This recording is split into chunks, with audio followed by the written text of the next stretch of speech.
Chapter 61. Some Things You Can't Do. Sonia forced herself to stand tall, though her heart pounded in her chest. For the next month, she'd be serving Lord Cassidon of the Nova Corps exclusively. One misstep, one poorly poured glass or cold dish, and she might live out the rest of her days under his displeasure. It wouldn't be an immediate death sentence, but she knew well enough how swiftly the Corps could make life miserable for someone who defended them. She inhaled slowly, willing her breathing to steady. The ceremony of service was repeating in her mind. Present each course precisely, keep her tone respectful, never meet his eyes longer than necessary. She had to get this right. Damien tasted the first dish, his expression inscrutable. At last, he looked up, saw the tension written across her face, and spoke in a calm, measured voice. Relax, do your job, nothing more, nothing less, and I won't fault you for minor mistakes. There's no need to be this nervous. Yes, Mr. Cassidon, Sonia whispered, forcing her shoulders down. He said no more. Instead, he focused on the feast laid before him, and Sonia could only watch in helpless fascination. Under Damien's elegant, practiced motions, plate after plate was emptied in mere minutes. The roasted meats, steamy vegetables, fragrant breads, all disappeared as if by magic. When the last morsel was gone, Damien leaned back and reached for the wine glass Sonia had just poured. His eyes met hers, and he gave a single, measured nod. Prepare enough for another 150 guests, he ordered. Sonia's breath caught in her throat. 1 month of this, she reminded herself, and if she survived, she'd be wiser for it. But tonight, she still had a long way to go. Just a moment, Damien said, raising his glass. Sonia snapped back to attention and hurriedly stacked the empty plates. Damien leaned back in his chair, studying her.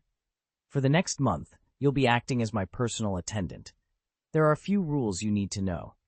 I don't really have any hobbies. I simply love to eat. I average 4 to 5 meals a day, and each meal has to be enough to feed 200 people. I'm often traveling, so my schedule isn't fixed. Whenever I summon you, you must have a meal prepared. He paused, letting the demand sink in. If you can manage that reliably, I promise I won't make your life difficult in any other way. Sonia's hands moved with professional efficiency as she cleared the dishes, but she couldn't help glancing at Damien in mild disbelief. Despite his enormous appetite, he appeared remarkably slim. She wondered silently how he stayed in such good shape. Swallowing the question, she bowed her head respectfully. Understood. I'll remember. She set the last plate aside and turned to fetch fresh linens. Damien watched her for a moment, then sipped his wine thoughtfully. A personal chef. This arrangement would certainly simplify things. Damien had never wanted a personal attendant back on Earth. During his days in New York, he'd refused to hire help. Too many complications could spill over to Blue Star. But here on Xandar, traveling as the bounty hunter Cassidon, he could afford to delegate the mundane tasks he'd long since grown weary of. His only temporary obstacle was time. Building a stellar reputation meant accepting and completing as many contracts as he could. Once he picked a world to settle on for the long haul, he would look for a reliable aide to handle his day-to-day affairs.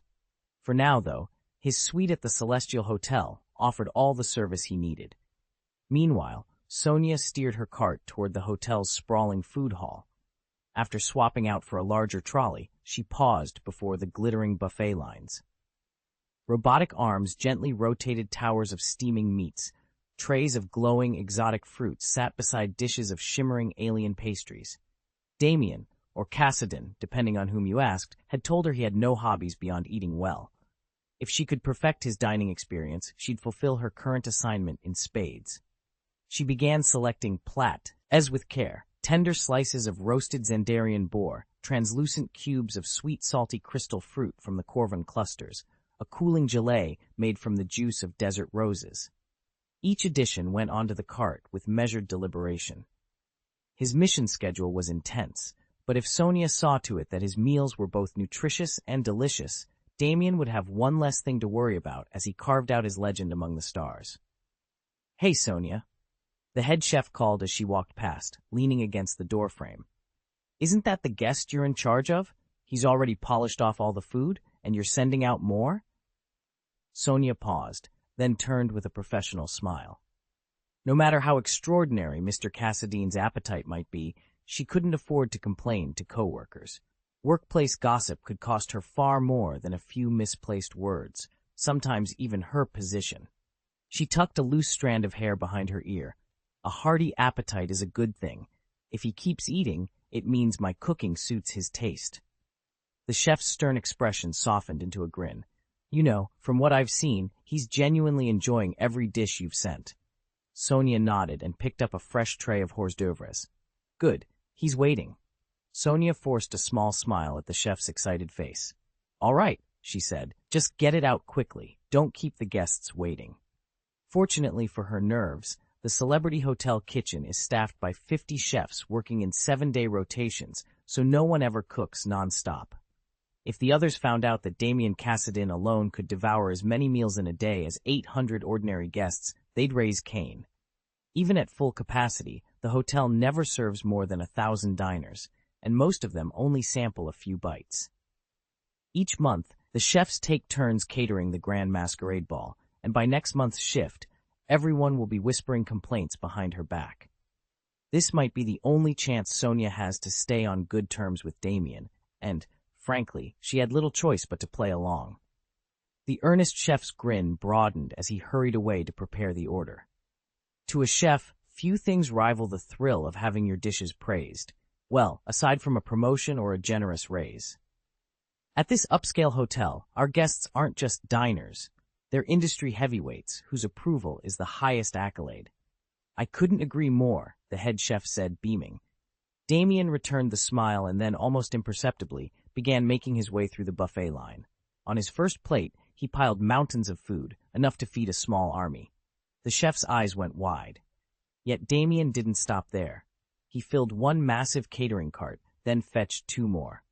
Wordlessly, servers and cooks paused in their tracks, staring in disbelief. Could a single guest really be collecting that much? Feeling the weight of their stares, Damien worked faster, stacking roasted meats, vibrant salads, and delicate pastries onto all 3 carts. Finally, he pushed them past the edge of the buffet area and started toward the service elevator. Just as he turned the corner, the pastry chef caught up to him and spoke in a low voice. Damien, don't blame me for being nosy. You've been with us for years, and I've never seen anyone walk off with the entire spread. Some things you just can't take lightly. As soon as the higher-ups catch you sneaking a bite, they'll dock your pay, the chef murmured from the threshold of the food storage area. Thanks for the reminder, Sonia replied with a quick nod, efforting a polite smile. I know the rules. Now, if you'll excuse me, I need to deliver these meals. She felt a flicker of helplessness at the chef's disapproving gaze, but she couldn't think of a better explanation. With a resigned sigh, she steered the loaded carts out of the kitchen and down the corridor, determined to get the deliveries done before anyone else found a reason to complain. Chapter 62, Unrealizable Fantasy. Damien waited less than 10 minutes before Sonia returned with the dishes. She moved with an efficiency that put any Blue Star run or takeout order he'd ever placed to shame. Damien smiled to himself as she laid plate after plate on the table. Without a word, he picked up his chopsticks and began to eat. Every dish was new to him, flavors and combinations he'd never encountered before, and he silently resolved to savor each one in the days to come. Sonia watched in polite silence as Damien methodically cleared empty plates and replaced them with fresh ones. In just half an hour, the portions that would have fed 150 people were gone. Yet his every bite was so composed, so deliberate, that she couldn't help wondering who this Mr. Cassadin really was. But she was only a part-time attendant, and prudence held her tongue. At last, she cleared her throat softly. All done for today, sir. You can rest now. Damien dabbed his mouth with a handkerchief before replying. Thank you. I'll have breakfast ready at 8 tomorrow, please. Certainly, Mr. Cassadin, Sonia said with a respectful nod. And if there's anything else you need, just let me know. She wheeled away the empty dishes, leaving Damien to settle back in his chair, already looking forward to tomorrow's breakfast and the next course in his unrealizable fantasy. Sonia tucked the instructions away with a confident smile. Got it, she replied, then turned on her heel and slipped down the corridor. She didn't expect a perfectly peaceful night's sleep. After all, the celebrity hotel's high-profile guests tended to be demanding, but Sonia had handled far more troublesome clients before. A little late-night fuss was nothing to her. Once Sonia was out of earshot, Damien checked his evolution points, 2.16 million. The meal he'd just consumed had added another 64,000 points. Without hesitation, he activated his Void Skin's next evolution. Instantly, a colossal mantis-shaped shadow pulsed into being behind him, his 80-second transformation complete. With each upgrade, his physical form grew tougher, his life-saving prowess stronger, and every mastered ability more potent. Evolution finished, Damien stepped into the steamy bathroom. He sank into the bath, letting the warm water soothe his muscles, and brought up his cosmic communicator.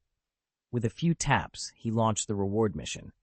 Now that his cover was blown, there was no longer any need for secrecy. He could amass wealth at unprecedented speed, and if he completed the mission swiftly enough, the ripple effects of his fame would spread far and wide. Damien logged into the mission board and immediately dismissed the first-level bounties, too meager to boost his reputation or pay his bills. He flipped over to the second and third-level contracts instead.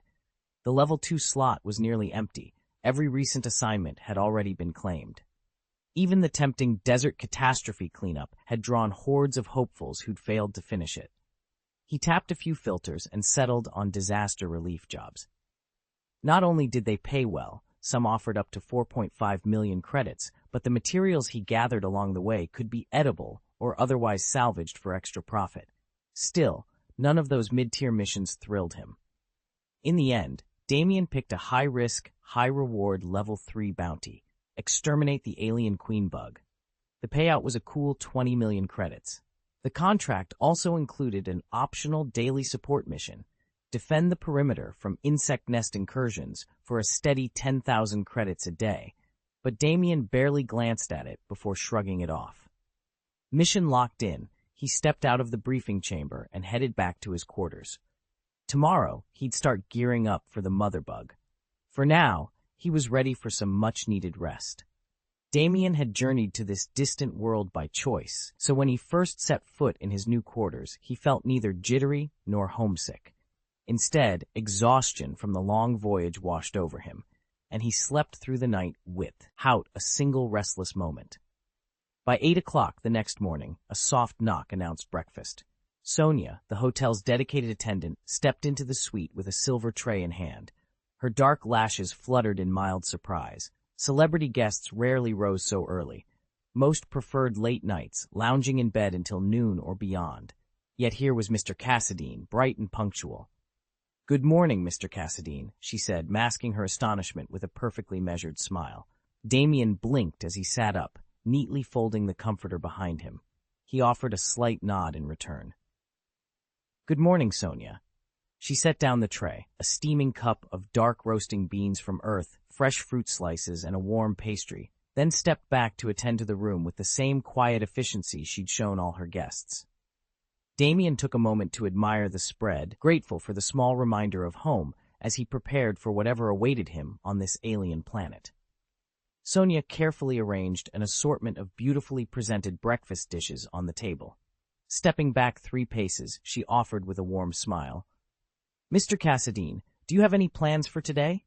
If you'd like, I can show you around Celebrity Hotel's public floors and introduce you to our amenities." Damien Cassadine paused mid-scoop of scrambled eggs, glanced up, and replied, "Thank you, but I don't have any specific plans. If I'm not tied up with work, I usually just explore on my own." Sonia nodded, unfazed by his brief answer.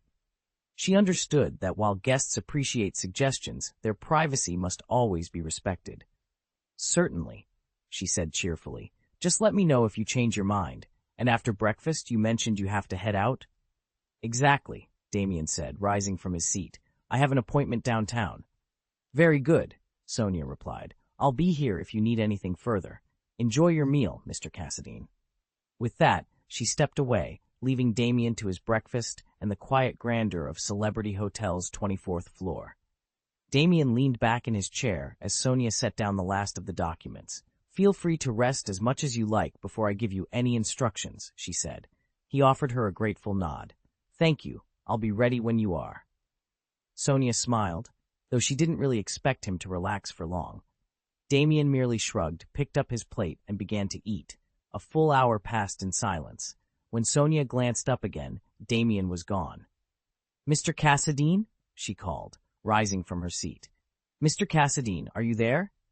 She stepped around the table, peered behind the chairs, and even checked the hallway beyond the door, but there was no sign of him. It was as if he'd vanished into thin air. Sonia's brow furrowed.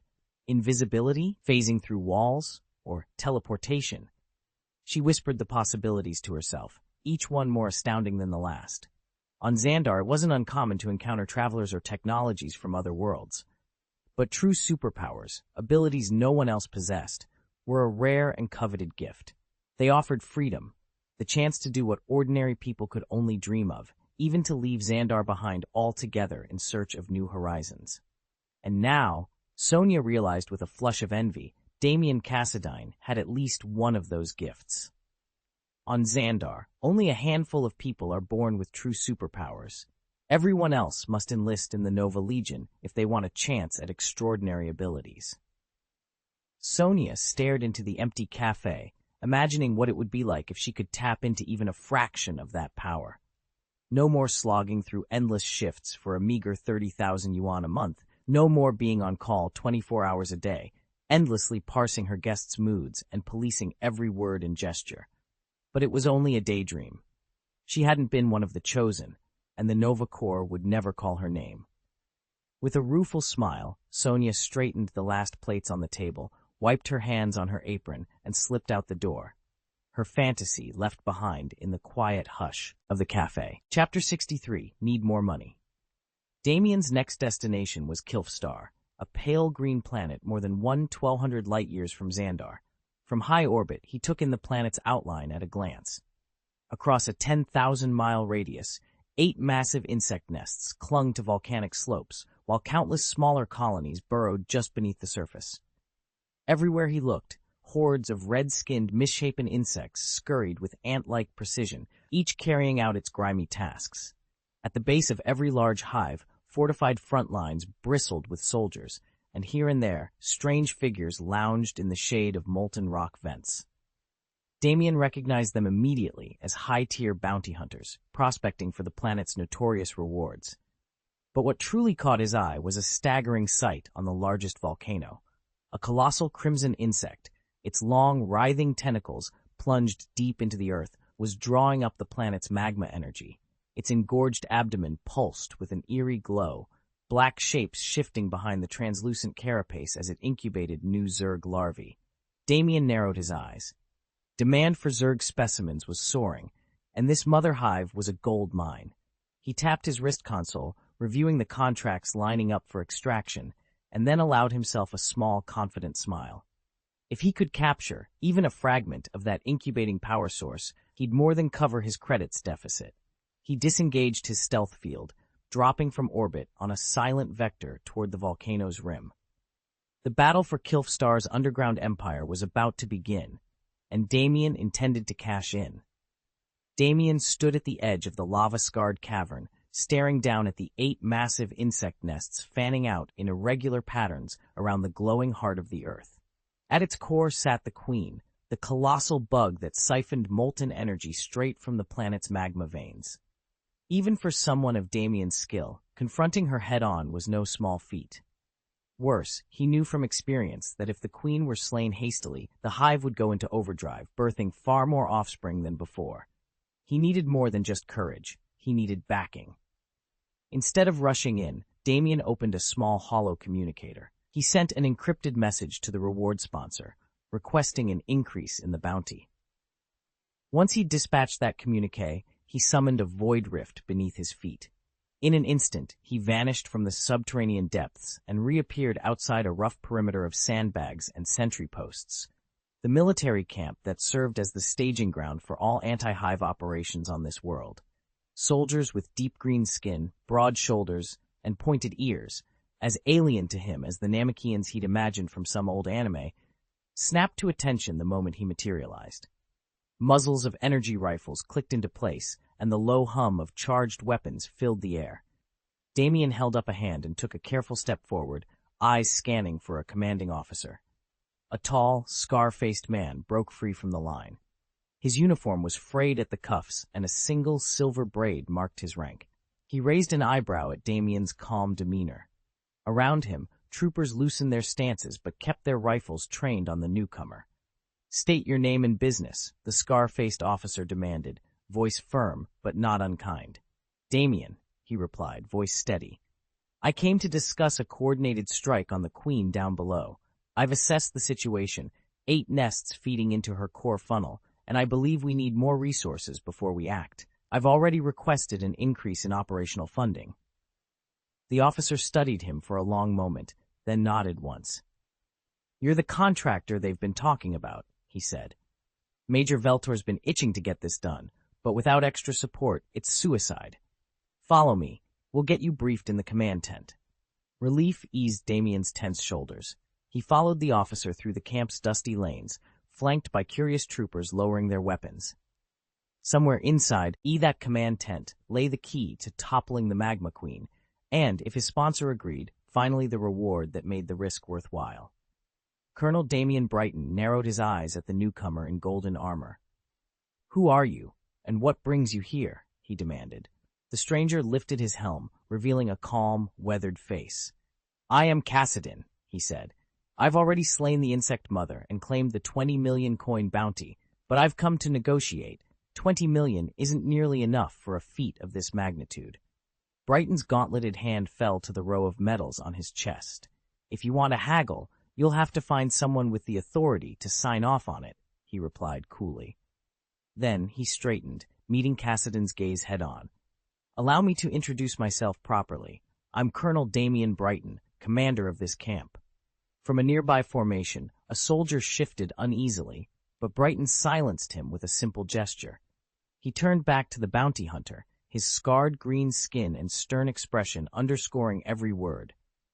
"Accepting a level 3 contract places you at least at level 2, a hunter whose skills go beyond those of ordinary men. I respect that." He paused, the torchlight catching the edges of his medals. "However, you're far from the first level 2 hunter to take on the insect mother. Most have fallen here quickly and slunk away in shame. I trust you don't intend to join their ranks." All around them, the camp fell silent, every pair of eyes fixed on Cassidon as they waited for his reply. Damien stepped into the clearing at the heart of the military camp, his boots crunching on gravel. He scanned the assembled soldiers, their rifles slung over tired shoulders, and leveled a cool stare at Brighton, the camp's self-appointed negotiator.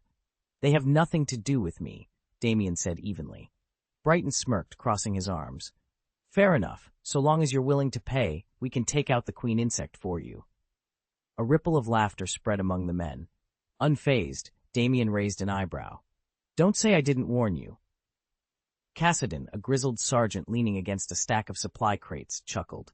"You're bold, kid, but loads have tried sweetening the pot. No one's beaten those bloody bugs yet." He spat on the ground for emphasis.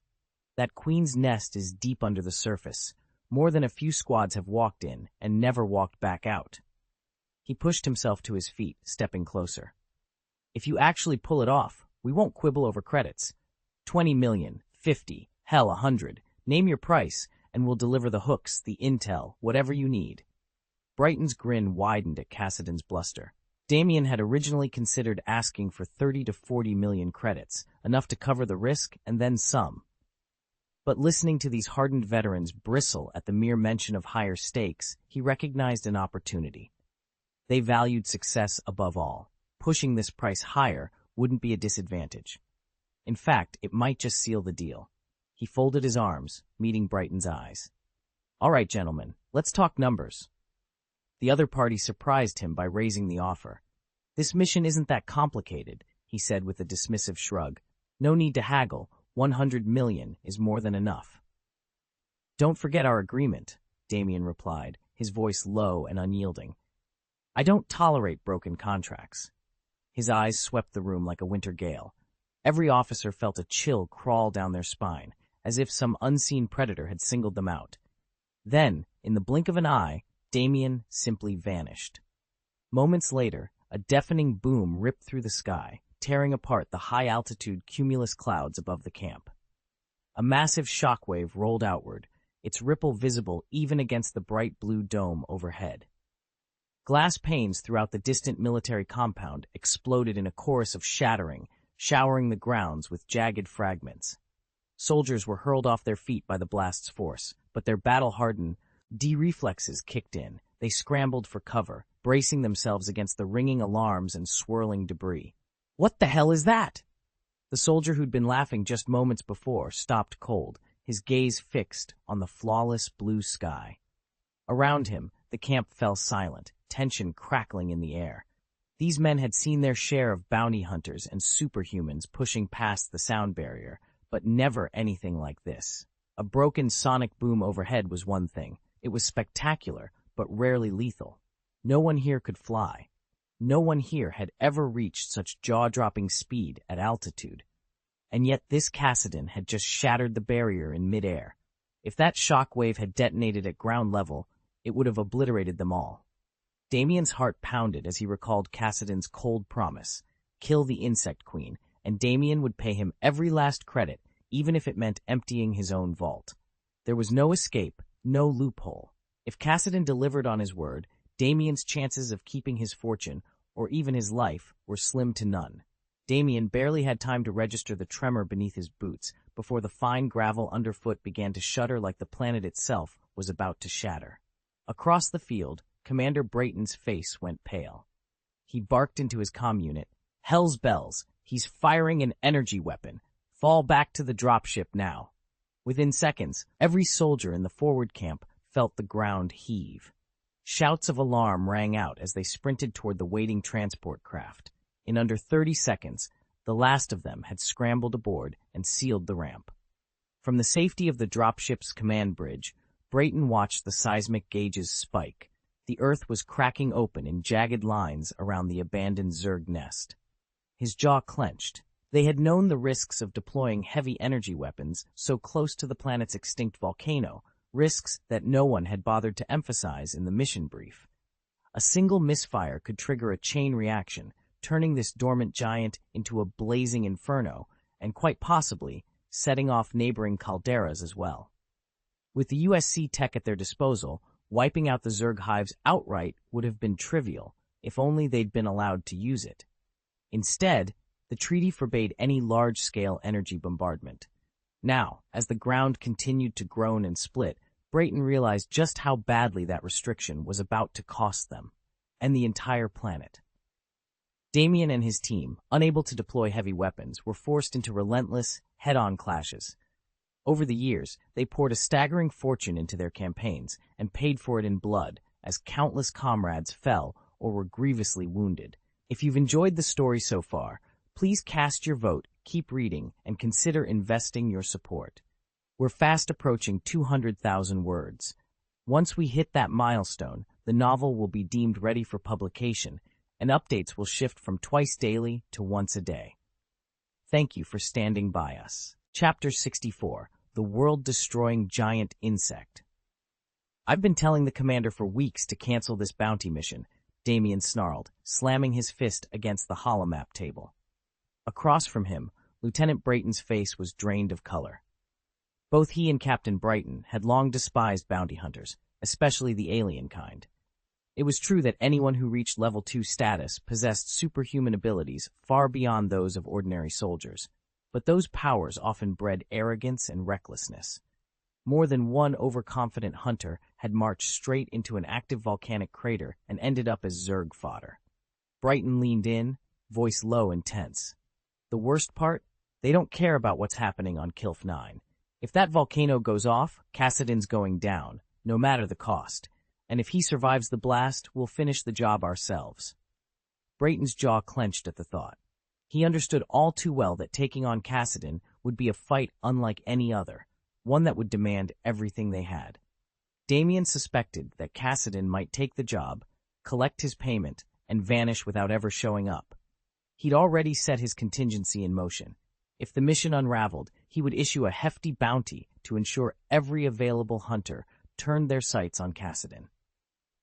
No sooner had he shared his plan than the ground began to tremble. first in subtle thumps, then in violent shudders that rattled weapons racks and sent loose gear flying. Soldiers in the outlying encampments, caught off guard, abandoned their posts and scrambled toward the safety of the battleship moored nearby. Inside, they watched in disbelief as deep fissures raced across the Earth's surface, splitting the dusty plain into jagged lines. Some men clenched their fists in anger, eyes bloodshot from frustration. Others slumped in despair, worn thin by years of battling those damned bugs that swarmed this desolate world. A few even let out relieved breaths, convinced that whatever force was shaking the ground might finally wipe out the insect horde for good. Damien keyed the projector to track the quake's epicenter, and a red dot pulsed at the center of the crater they'd carved weeks ago.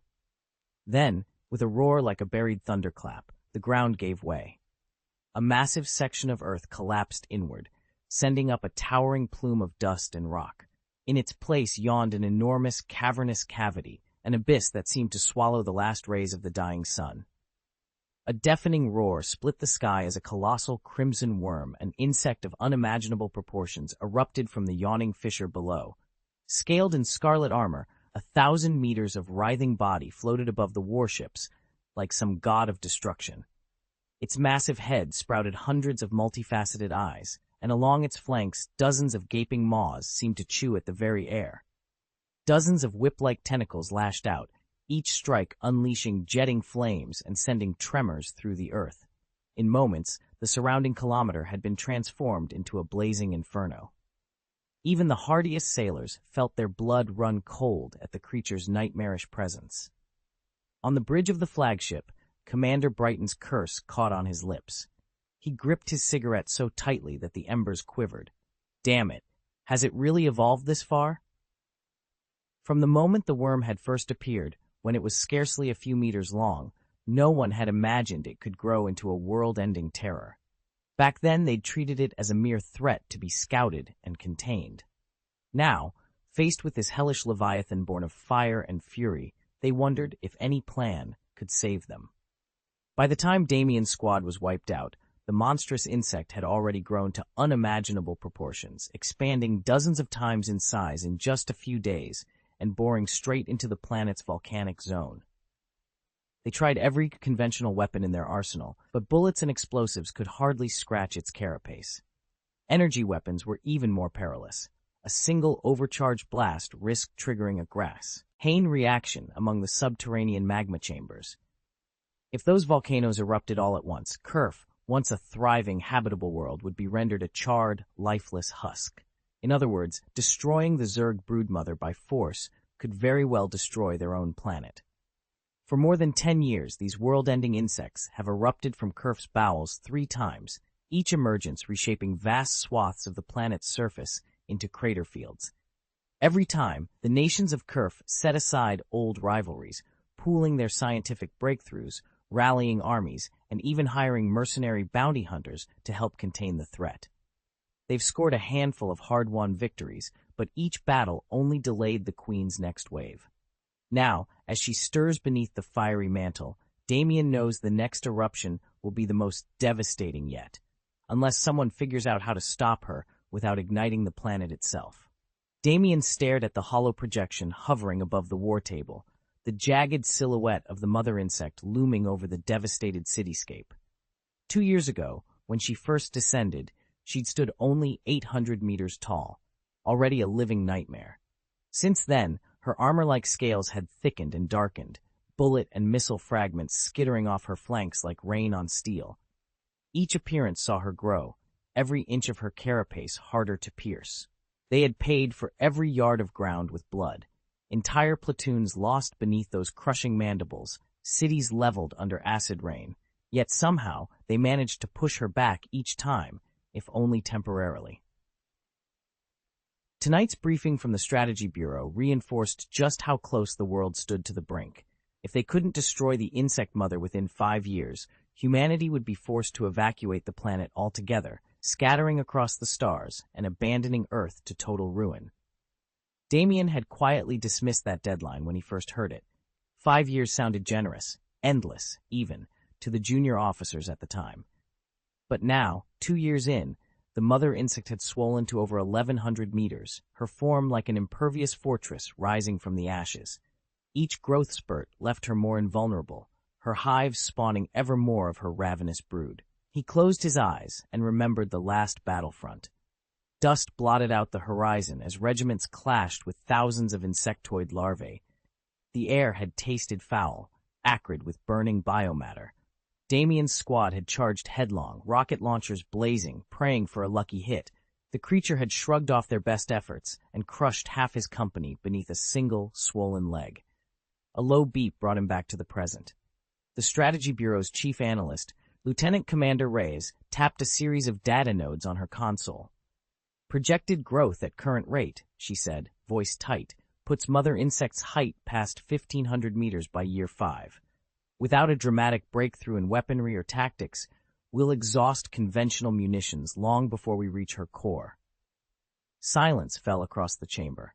Around the table, generals and scientists exchanged grim looks. The world's fate hinged on finding a way to breach that carapace, to strike at whatever vital organ lay beneath all that hardened scale. Damien straightened his uniform, determination hardening in his chest. Whatever it took, new energy weapons, bioengineered viruses, or a daring infiltration of her hive, he would see it done. Humanity's future demanded no less. As he rose to speak, he felt the weight of every life at stake. The mothers tending infants in underground shelters, the cadres of engineers racing to develop next-gen arms, the millions who still believed they could wake from this nightmare. "Sir," Damien said, voice steady, "we succeed or we don't come back. Let's get to work. I'm afraid we can't afford to wait any longer."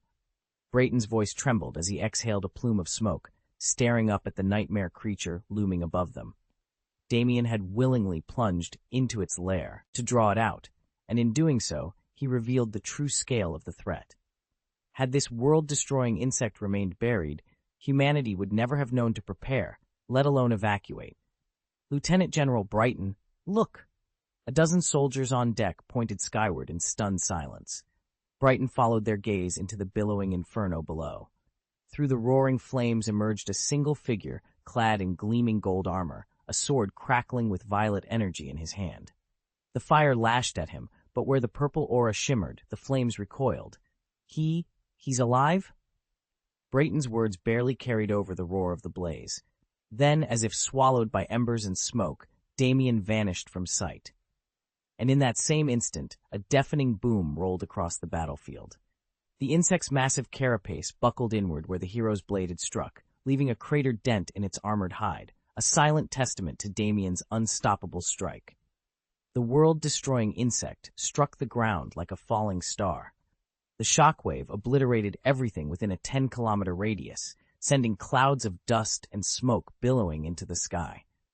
The tremor ripped apart the landscape, and for a moment, Brayton, the accompanying officers, and every bounty hunter frozen in their tracks could only stare in horror. A deafening roar echoed across the ruined plain as rivers of molten lava gushed from the creature's cavernous maw. The crimson flow cut through the air like a laser beam, striking Cassidon full in the chest. Boom, boom. Each impact sent fresh eruptions of magma scorching the earth, painting the world a hellish red. Black mist rose from charred ground, enveloping the battlefield in an apocalyptic haze. This world-destroying giant insect had become a walking natural disaster. Wherever it moved, nothing remained standing. Brayton's complexion went ashen, the creature's sheer size and fury, and the fact that the bombardment had failed to stop it, terrified even the steeliest soldiers. He seized his radio, his voice tight with urgency. "High Command, this is Brayton, requesting immediate authorization to deploy interstellar railguns." Silence answered him, broken only by the insect's enraged shriek and the promise of an even more brutal onslaught. Damien stood alone on the scorched plateau, watching the world-destroying giant worm writhe beneath an ash-choked sky. He understood all too well that if he hesitated, Kilf Planet would be doomed. Every conventional weapon had already failed against the Leviathan's armored carapace, and now the only option left was the one everyone had sworn never to use. With a heavy heart, he keyed the command sequence. Deep beneath the surface, dormant magma chambers stirred to life. If he detonated the volcano, countless lives might perish in the blast, and Damien himself would be branded a sinner for breaching the High Council's ultimate prohibition. Yet refusing this final gambit would guarantee total annihilation. He braced himself as the ground trembled. High above, the interstellar railgun powered up, its particle beams locking onto the writhing target. There was no room for doubt. If this forbidden weapon failed to destroy the gargantuan worm, nothing ever would. Chapter 65, The Prototype Incarnate, instantly slaying the giant insect. Lieutenant General Brighton, he's not dead yet, the officer at Brighton's side exclaimed, eyes wide with horror. How could he possibly survive a direct hit from that lava beam? Brighton's jaw dropped as he shifted his gaze back to the battlefield. The warrior in gleaming gold armor now pulsed with a fierce purple light. Behind him, a colossal shadow stretched skyward, easily 100 meters tall. Who is that man? Brighton murmured, disbelief cracking his voice. Is it a god? A bounty hunter ventured from the edge of the observation deck, voice barely more than a whisper. None of the Allied ships had ever carried a soldier named Damien, so no one recognized the masked figure standing against the monstrous insect. Yet the raw power radiating from his golden battle plate and hidden visage defied every report and record they had. Across countless worlds, ancient myths spoke of divine beings whose might was incomprehensible to mortals. In that moment, Damien's presence met every criterion of godhood. Damien stared at the colossal insect before him, a creature that had tasted fear, been impaled in the void, and yet, despite his best efforts, stood wounded but unbroken. He knew he could slay the giant lava worm, but only if he dragged the fight out, and dragging it out was unacceptable. Bathed in magma, the world-destroying behemoth's life energy surged, its wounds knitting closed before his eyes. Its regenerative power was terrifying. Every second the battle continued, the more it would recover, and the more ruin it would wreak. This was no longer a mission, but an inevitable apocalypse. With ruthless clarity, Damien made his choice. He abandoned caution and called upon the power of the Void Raider Kha'Zix. In an instant, his golden armor shattered with a sharp click, replaced by sleek obsidian plating and jagged carapace. As the transformation completed, a single voice echoed in his mind, hollow, arrogant, and utterly alone. I sense valuable prey. Even at this staggering distance, the mere outline of the Void Raider silenced the warship's crews. Soldiers trembled in their boots, hearts thundered in unison, and a chill dread rippled through the fleet. The hunt had begun. Across every battleship, soldiers and bounty hunters alike were gripped by an overwhelming dread, as if no corner of the world offered refuge, and death might strike without warning. Terror washed over them so completely that most simply collapsed. Only one battle-hardened warrior, his will forged in countless bloodbaths, remained on his feet. Yet even Damien's usually unshakable composure cracked. His face was ashen, and cold sweat drenched him. He peered toward Kassadin as the warlock's form swelled into a towering 100-meter shadow. It was too vast to take in all at once. Only the flash of a blade, suffused with pulsing violet light, imprinted itself on Damien's mind. And then, in the blink of an eye, the darkness dissolved, slipping away as if it had never been. The sudden vanishing nearly sent Damien crashing to the deck. He caught himself on a nearby console, heart pounding, lungs burning, fighting back a wave of helplessness and despair that threatened to swallow him. Around him, no one else had clearly witnessed what had just transpired. Only one being, the world-destroying giant insect, saw every detail with uncanny precision. Damien towered 100 meters tall, his rippling purple skin stretched taut over muscles carved like stone. When the enemy's sharp claws, wreathed in a cold violet light, sliced through the air, they vanished without warning, leaving no trace of their wielder. But Damien didn't need to see his opponent to know the danger was real. In that instant, he felt as vulnerable and alone as a lamb in the heart of a savage wilderness, every pulse in his body screaming that death could come at any moment. A surge of primal fear, an emotion he had never before experienced, seized him. His only thought was to flee, though he did not know where true safety lay. Instinct drove him to burrow into the earth, to dive through layers of rock and soil until he reached the molten core, that heavenly refuge of warmth and security. He began to shift his colossal form downward, his segmented body trembling as it prepared to tunnel. But before he could break the surface of the ground, two glinting claws shot out of the void. They moved with terrifying precision and silent purpose, piercing straight through his body. He'd weathered the onslaught of the blade of the void before. Its rending strikes and the cruel dance of fear's taste had left only minor scars across his indestructible scales. Yet now, under the assault of those twin violet blades, even his legendary armor seemed to shatter like fragile glass. Pain lanced through him as the claws sank deep, and for the first time, Damien understood the true breadth of death's reach. Damien's heart lurched as the world-shattering insect, its body easily over a kilometer long, plunged toward the ground. Then, in an instant, it was as if time itself stuttered. 32 brutal slices severed that titanic form, and crimson blood burst forth in roaring torrents. The sky seemed to weep in red as gravity tugged at the wound-open segments. Damien's breath caught. Before those massive corpses could crash into the yawning pit below, they paused, inexplicably suspended in midair. There, standing amidst the floating remains, was a lone figure clad in golden armor. Damien's pulse thundered in his ears as Cassidon reappeared, unscathed. He forcefully inhaled, trying to steady his racing thoughts. "Is the giant worm dead?" he whispered to himself. Only the most devastating weapons, interstellar railguns, might have stood a chance against such a creature. And even then, victory would have been uncertain. Damien never imagined it could be felled so decisively. He squinted, trying to make sense of what he saw next. Cassidon's silhouette stretching into 100-meter-tall shadow, an otherworldly, monstrous form bristling with unimaginable power. Damien swallowed hard. Humanity's greatest fears and wildest hopes now rested on the man, no, the being in golden armor. And in that suspended moment, the world held its breath. But no matter how stunned Bryden was, when he saw Cassidon hovering outside the battleship with the giant worm's body slung over his shoulder, he nearly jumped out of his skin. A swirling purple-black portal flared to life behind Cassidon and vanished the moment he stepped through it. Moments later, Cassidon's voice crackled over the comm channels. "Female worm neutralized. Transfer 100 million credits to my account." Bryden lunged for the payment console, fingers trembling as he toggled between cash on hand and direct transfer protocols. Some hunters, especially those chartered by the great empires, refused anything but physical credits. He cleared his throat. "Cash or transfer? Which do you prefer?" "Transfer it," Cassidon replied without hesitation. "And don't worry, so long as you honor our agreement, I won't come after you or this vessel. Need me again in the future? Make it worth my while, and I'll be there."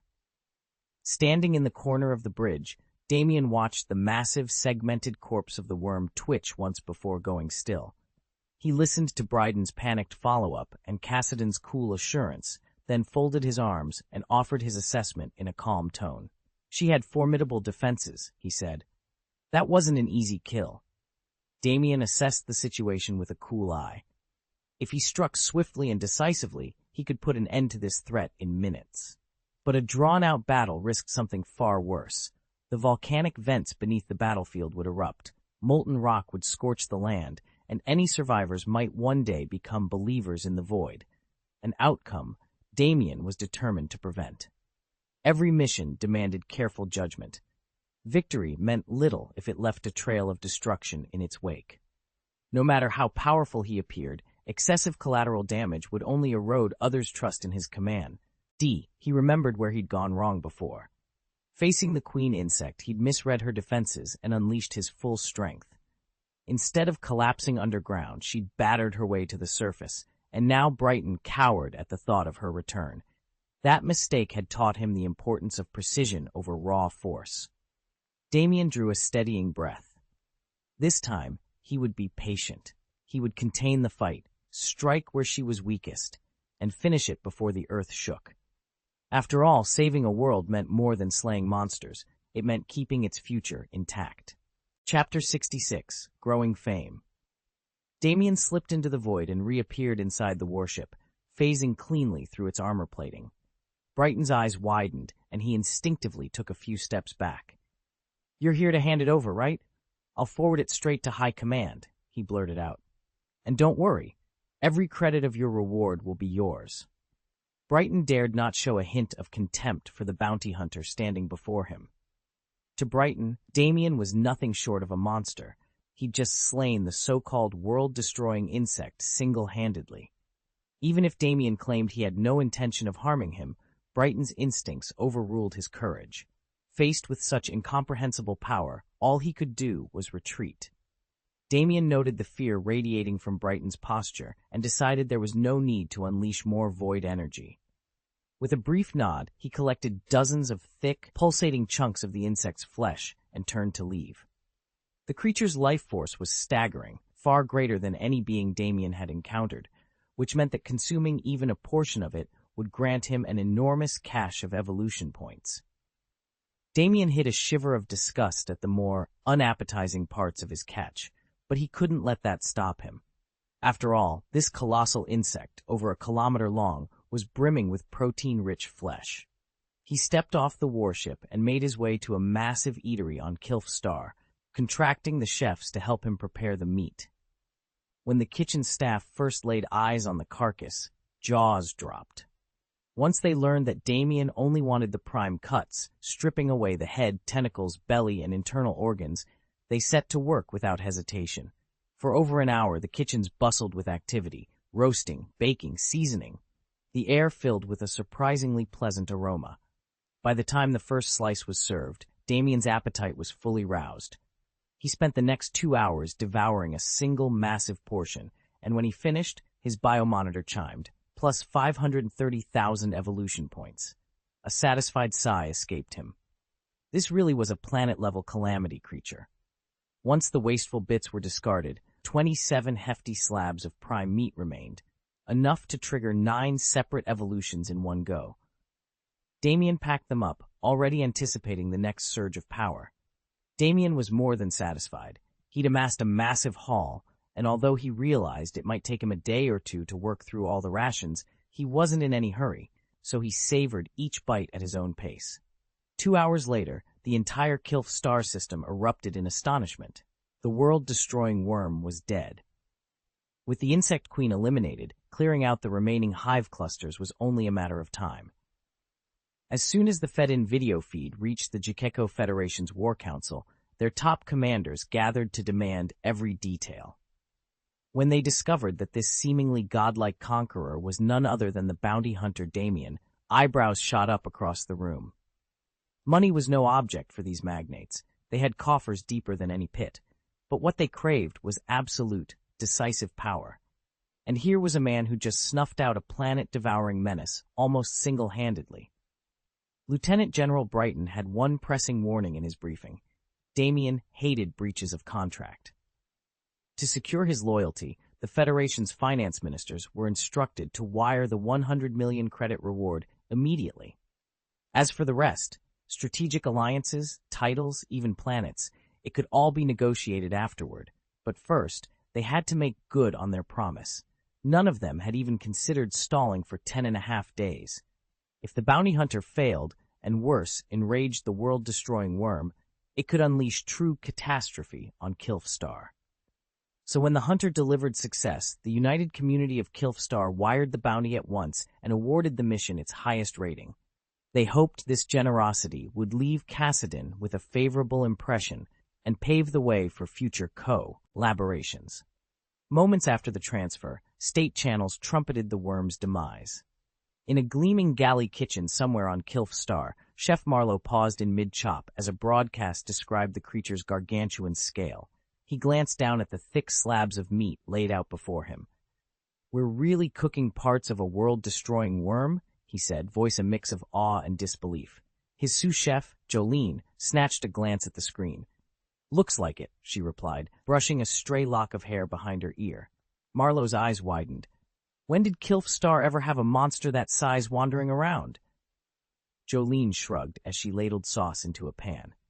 "Beats me. But the bounty hunter who killed it must have shipped his share here, said it was destined for the victor's table." He turned a hefty cut in his gloved hand, studying its marbled texture. "Well, we'd better treat it right.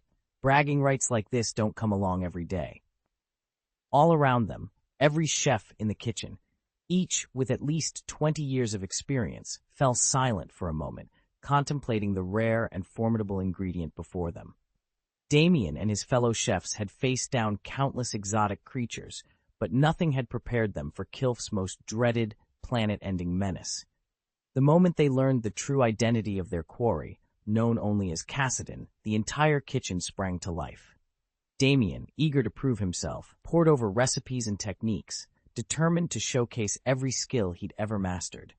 After all, a prize like this came only once in a lifetime, the perfect story to boast about among his peers for years to come. Even after stripping away the thick, chitinous armor and severing its many limbs, Cassidon's bulk remained terrifying.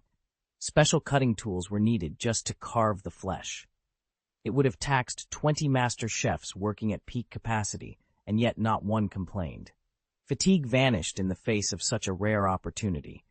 Knives flashed, steam hissed, and the kitchen buzzed with excitement as they transformed the monster into a feast fit for legends. By the time the first dishes were plated, word of Cassidon's fall had spread across Kilf. The Kilf Star Federation's decision to place a colossal bounty on this creature was no secret, and, after years of underwhelming results from wandering alien bounty hunters, many had written the mission off as a waste of credits. Now, though, every mouth on Kilf was talking about the daring team that had finally delivered, and at the center of it all stood Damien, ready to claim his place in their storied history. When word spread that a bounty hunter had actually slain the world-destroying insect mother, the galaxy reacted with equal parts awe and curiosity. Everyone wanted to know more about this hunter, Damien. His victory didn't just shock the Kilf Star Alliance, it sent ripples through the entire bounty hunting community. Even hunters who lacked the strength to tackle a Level 3 mission studied its details closely. Some third-level bounties can be completed by pooling the talents of enough second-level hunters. Others remain impossible, no matter how many hands are on deck. Most newcomers, after signing on with the Kilf Star Alliance, accepted the strict ban on heavy weaponry and learned just how daunting the mission to exterminate the insect mother truly was. Yet the latest update to the bounty board is indisputable. The insect mother has been destroyed, and the deed was carried out single-handedly by a second-level hunter named Damien. Few had ever heard of Damien until just yesterday, but now the entire bounty hunting world is buzzing with his name. In barely 48 hours since stepping into the trade, he's already wrapped up a Level 2 mission and a Level 3 assignment, both notoriously grueling disaster relief operations that seasoned hunters shy away from. Word travels fast in this business, and it didn't take long for everyone to realize. Here is someone coldly efficient, unafraid of danger, and utterly relentless. His name? Damien. Chapter 67. Rest. The bounty bar on Xandar was buzzing late into the evening. Groups of mercenaries and smugglers crowded around low tables, leaning in to share the latest rumors. I always suspected Cassidon could teleport, one grizzled veteran was saying, but I never imagined he'd be that ruthless. He slammed his mug on the table, jumping 1,000 light-years for a single contract that's beyond inhuman. Another leaned forward, voice low. And he's efficient, too. No pointless hesitation. Just blink in, complete the job, blink out. Good thing this bone for being calm, a third chimed in. Xandar's Nova Corps keeps most troublemakers in line. No one wants to end up in a cell over a drunken brawl. Still, the first man said, making Prophet Zig blind to his own future sight, that takes some serious power. A newcomer at the bar, overhearing fragments of the conversation, frowned. Hold on, what's this about the Void and C-53? I've heard Cassadin referred to as of the Void, but C-53, isn't that just Earth? Exactly, another shrugged. From C-53 means he's fluent in the Terran tongue. It doesn't mean the Void is C-53. He's clearly been to Earth before, and picked up their language while he was there. A hush fell as everyone considered that. The idea of Cassidon traveling to Earth and back to this remote corner of the galaxy only deepened his mystery. All night long, whispers and speculation ricocheted around the bar. Who was Cassidon, really? How had he mastered powers that left even prophets powerless? And what, exactly, lay at the heart of the Void? The questions swirled as the crowd slowly thinned, each patron carrying away their own version of the story into the neon-lit streets of Xandar. Damien's lightning-fast rise had everyone talking, and not just out of idle curiosity. As a newcomer to the bounty hunting circuit, he'd wrapped up a level 2 contract mere hours after touching down, setting off a flurry of speculation and concern. Then, in less than a day, he jumped 1,000 light-years from Xandar to the Kilf system and completed what had been deemed an impossible level 3 mission, one no ordinary superpowered hunter could undertake. At this rate, people whispered, he might soon claim the title of the galaxy's first true level 3 bounty hunter. Even Lacey found herself caught up in the excitement as she scrolled through the heated debates online. Damien's calm words and deliberate actions gave no hint of overwhelming force or menace. It was his enigmatic, almost solemn presence that convinced everyone he was anything but ordinary. "I wonder," she murmured aloud, "if we'll cross paths again someday." She rested her elbows on the table, propping her chin in her hands. Memories of their brief conversation drifted back, and she felt a surprising thrill at the thought of meeting him once more. 2 days passed without incident. News of the mission to eradicate the insect mother had rippled only as far as planet Kilf and the bounty hunter guilds, far from the sort of universe-shaking event that would make every star system sit up and take notice. After all, the true origins and exploits of the galaxy's most legendary figures are so fearsome that even the impressive feats of someone like Cassidon barely scratch the surface of what could become cosmic lore. Meanwhile, in the celebrity hotel, Sonia reclined in her private suite, anxiously eyeing the communicator strapped to her wrist. Earlier that morning, Mr. Cassidine had assured her that, unless he reached out first, she was free to rest as long as she liked. At the time, she'd been thrilled by the prospect of an unhurried morning. After all, she never got these moments of peace. But now, with afternoon fading into evening and still no word from him, Sonia's stomach twisted with unease. She would have preferred to be busy, anything to distract her from the nagging worry that something had gone wrong. Unfortunately, hotel policy forbade her from entering her guest's villa unannounced. All she could do was pace the suite and strain to hear any message arriving on that silent communicator. What if she'd done something to offend Mr. Cassidine? She thought. Was her service lacking? Her pulse quickened at the thought that she might be the reason for his prolonged silence. Every minute that ticked by only deepened her anxiety, until at last Sonia could no longer sit still. She had to find a way to make sure her guest was all right. Damien Cassidine frowned in dissatisfaction and sent his butler away. If someone remained at his side, he admitted, he wouldn't truly be able to relax, not even on a month-long break. Sonia hovered in the corridor, uncertain and uneasy, when his voice floated back from the study. "Sonia, prepare some fruit tea and bring it up." Startled, she turned and answered in a trembling voice, "Yes, Mr. Cassidine?" He paused, surprised by her obvious fear, then nodded. "That's right. Please send it up right away." Leaving the empty lounge behind, Sonia hurried through the villa. A few minutes later, she arrived at Villa No. 7777, arms laden with an assortment of colorful pitchers.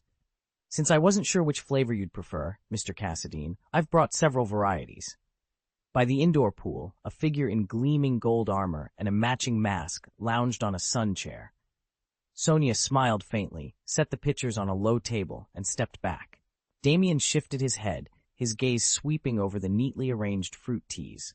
He inclined his mask toward them in approval, selected one at random, and lifted the glass to his lips. A cool, sweet-tart stream slid down his throat, and he closed his eyes, exhaling softly. "Ah, that's perfect." The refreshing chill and balanced sweetness spread warmth through him, and at last he allowed himself to relax. Damien had spent more than 2 days devouring the massive insects, netting a full 1.4 million evolution points in the process. Now, with his total at 1.55 million, he was sitting on enough points to trigger 10 simultaneous evolutions, and in just a few short days, he'd already evolved 11 times. The results were beyond satisfying. Still, after so many meals of world-shattering bugs, no matter how skillfully the ship's chefs prepared them, Damien's appetite had finally turned. He didn't want another bite. All he craved was a cool, delicious drink to cleanse his palate and help his stomach settle. He leaned back in his chair, let out a long sigh, and closed his eyes. Sonia, who had been hovering nearby, noticed his exhaustion and offered quietly, "Mr. Cassidine, you look tired. Would you like a massage?" Damien opened his eyes and shook his head with a wry smile. Thanks for the thought, Sonia, but I'm not really tired. Just need a moment to unwind. He reached for a frosty glass of citrus mint infusion and took a long, cooling sip. Memories drifted back to his early days on Blue Star. Back then, he'd pushed himself relentlessly, accepting any mission, no matter how dangerous, just to stack up credits. Once he'd amassed enough wealth, he'd rewarded himself with a simple routine. 3 days spent fishing, 2 days repairing nets. High-paying assignments only if they came his way. Otherwise, he'd train, play holo games, or just relax. Now, with his evolution curve skyrocketing, he could afford a slower pace, at least for a while. Damien let the cool sweetness of the drink wash over him, savoring the moment. He glanced at Sonia, who stood at attention, concern etched on her face. He offered her a reassuring nod. I appreciate it, really, but I'm fine, just recharging. The faint hum of the ship's engines provided a gentle backdrop as Damien closed his eyes again, allowing himself the luxury of rest. After all, he'd earned it. And when he next woke, he would be stronger than ever. Damien occasionally goes racing, and if he spots an attractive woman he fancies, he strikes up a conversation, and sometimes invites her home for the night. Since he first began, his power and influence have grown by leaps and bounds. Just 2 recent assignments vaulted his net worth past 100 million credits, and his fortune he continues to multiply at an astonishing rate. Even so, he's been binging on rich foods these last few days, leaving himself no time to rest.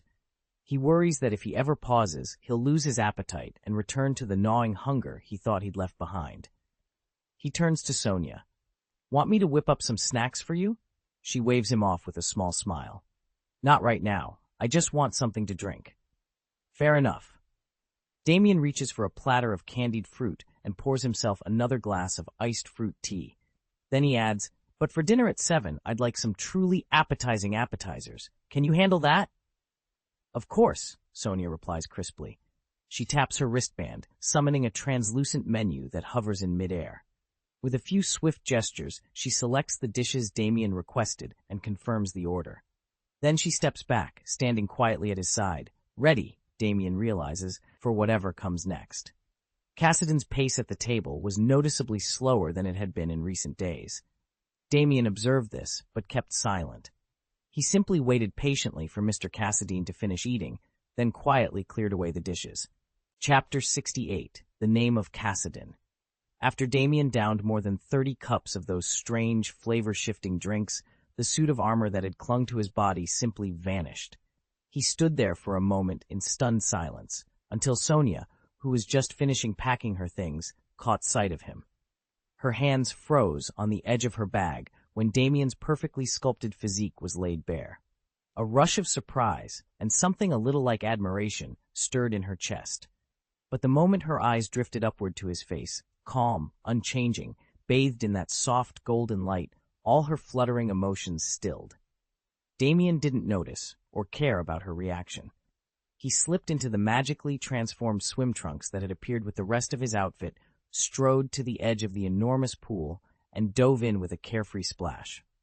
Underwater, he stretched out his long limbs and began a leisurely crawl stroke, each movement as smooth and powerful as a ribbon of silver cutting through water. He'd long ago decided that, aside from galaxy-shaking deeds, like marching against Xandar or the Kree, or laying waste to hostile worlds, there was no need to hurry his reputation. True progress, he knew, came from balancing his grand ambitions with moments of rest.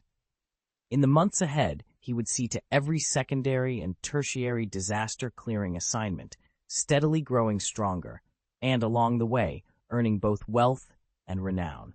By then, he'd be ready for the next phase, laying the groundwork for the Void Faith and drawing countless followers into its fold. After his morning swim, Damien activated his evolution node, unleashing a tenfold advancement of his void skin. He felt raw power coursing through him with every heartbeat. One unexpected discovery accompanied the upgrade. The more his void skin refined itself, the larger he grew when he shifted into his void predator persona, Kha'Zix. During his first full transformation on planet Kilf, he'd had to vanish into the void immediately afterward. Any longer in that form would have risked catastrophic shockwaves. Clenching his fists, Damien plunged back into the pool and swam with deliberate slowness, letting his body acclimate to its burgeoning might. He continued until dusk, pushing himself just to the edge of exhaustion. When evening came, Sonia arrived with his supper, a selection of light appetizers. To his surprise, these simple dishes tasted far better than the rich meals he'd forced himself through in recent days. The modest fare actually settled his stomach, soothing the nausea he developed from excessive eating. As he sampled the last bite, he looked up at Sonia. "Don't forget, 8 o'clock sharp tomorrow morning." Sonia inclined her head. "Understood." Damien spent that first night in relentless training, pushing himself until he felt every ounce of his new strength settle firmly under his control. At dawn, after a brisk breakfast, he strode back out into the waking city to resume his mission. Meanwhile, over the following month, Sonia settled into her role serving Mr. Mulber Cassadine and quickly learned the rhythms of his peculiar routine. He ate 4 to 5 times a day, yet after breakfast, he was never around long enough to predict his return. Sometimes he reappeared by mid-afternoon, other times not until dusk, and occasionally he'd vanish for several days on end. Whispers among the hotel's elite staff suggested that he spent his time catering to high-profile guests, arranging charming companions for private dinners, hiring entertainers for exclusive soirees, or simply keeping a stylish escort at his side. For Sonia, however, the actual work proved astonishingly light. Whenever Mr. Cassadine was in residence, her duties amounted to preparing exquisite meals and mixing whatever drinks he requested. It was the first time since she'd joined his service that the job felt almost effortless, and it only made her more curious about what he was really doing during those long, unexplained absences. Rumors travel fast in celebrity-style hotels. You pick up all kinds of insider scoops that the general public would never know. Yet Sonia hadn't heard a word about Damien Cassadine. Then again, she didn't really care. Today was his last day on Xandar, and barring any surprises, he'd check out this afternoon and vanish from her life. With that in mind, Sonia spent the morning packing away his things, tidying the villa for its scheduled rest period before the next guest's arrival. Still, over the past month, one name had stormed through the whispers of every major power center in the galaxy. Across sovereign worlds, in imperial courts, and among the highest-ranking officials, people were talking about Damien Cassadine, the third-tier bounty hunter whose reputation had grown to almost mythical proportions. In just 30 days, he had completed 18 Level 3 contracts, each classified as a disaster mission. The targets were so fearsome that only the strongest task forces or an entire strike fleet could stand a chance. Yet in every case, Damien had faced the beast alone, and every last one lay dead at his feet. Damien moved with lightning speed and unrelenting efficiency, his near-bottomless strength outmatching any supposedly unkillable monster. Whispers trailed in his wake. Some swore he was a demon, others claimed he was a cosmic entity or even a god from the void. Mysterious, formidable, unknowable. In just 1 month, Damien stormed into the bounty-hunting world and became its very first Level 3 hunter. His bounty rating alone silenced every skeptic. One wealthy client even offered 50 million gold to secure Damien's services, only to be flatly turned down. Damien was refusing any mission involving large-scale biological threats, he said. The snub infuriated the would-be employer, but no one dared speak ill of the man who had already completed one Level 3 contract after another, each proving he possessed the earth-shattering power to destroy a planet. Now across every corner of the guild halls and taverns where bounty hunters gather, Damien's name is spoken with reverence. He has shown them all that he is, quite simply, as powerful as a god. Chapter 7. Afternoon Respite. News of Cassadine spreads like wildfire through the bounty-hunting underworld. Damien, fresh from vanquishing a flame demon, had claimed his reward and returned to Xandar. He'd never balk at devouring powerful beasts, no matter how grotesque their forms. But anything resembling a humanoid was off-limits. Sacrificing evolution points stung, yet he feared the darkness that might consume him if he crossed that line. So far, he'd managed to keep his hunger in check. In the manor's sunlit parlor, Sonia was busy polishing an intricately carved jade bottle when soft footsteps sounded behind her. She turned with a practiced smile. After a month in Lord Cassiden's service, she no longer jumped at his sudden entries.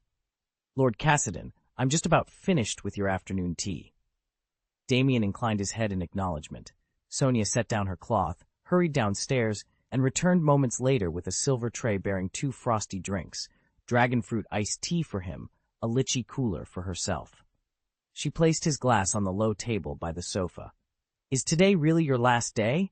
she asked, her voice tinged with concern. Damien settled into the cushions and lifted the glass to his lips. The cool sweetness eased the tension in his shoulders. Then he paused, gaze drifting toward the window where the afternoon sun gilded the courtyard beyond. Clearing his throat, he said, "There's something I need to tell you." "Yes, Mr. Cassiden, you've been staying here for 30 days now," Sonia reminded him with a warm smile. "If you don't renew, you'll need to check out by noon tomorrow." She paused, amusement sparkling in her eyes. "I've never had anyone on staff before, but I must admit it's rather nice having you around to handle these little tasks." Damien folded his arms, considering her words. "I'd like to stay a bit longer. How do I renew? Could you extend my stay for another month?" He added with a courteous nod. "And thank you to everyone for your votes this past month, especially user 205044825371 for the generous reward." Chapter 69, Future Plans. "Mr. Cassiden, aren't you here en route to Xandar?" Sonia asked brightly as she adjusted the registration tablet in her hands.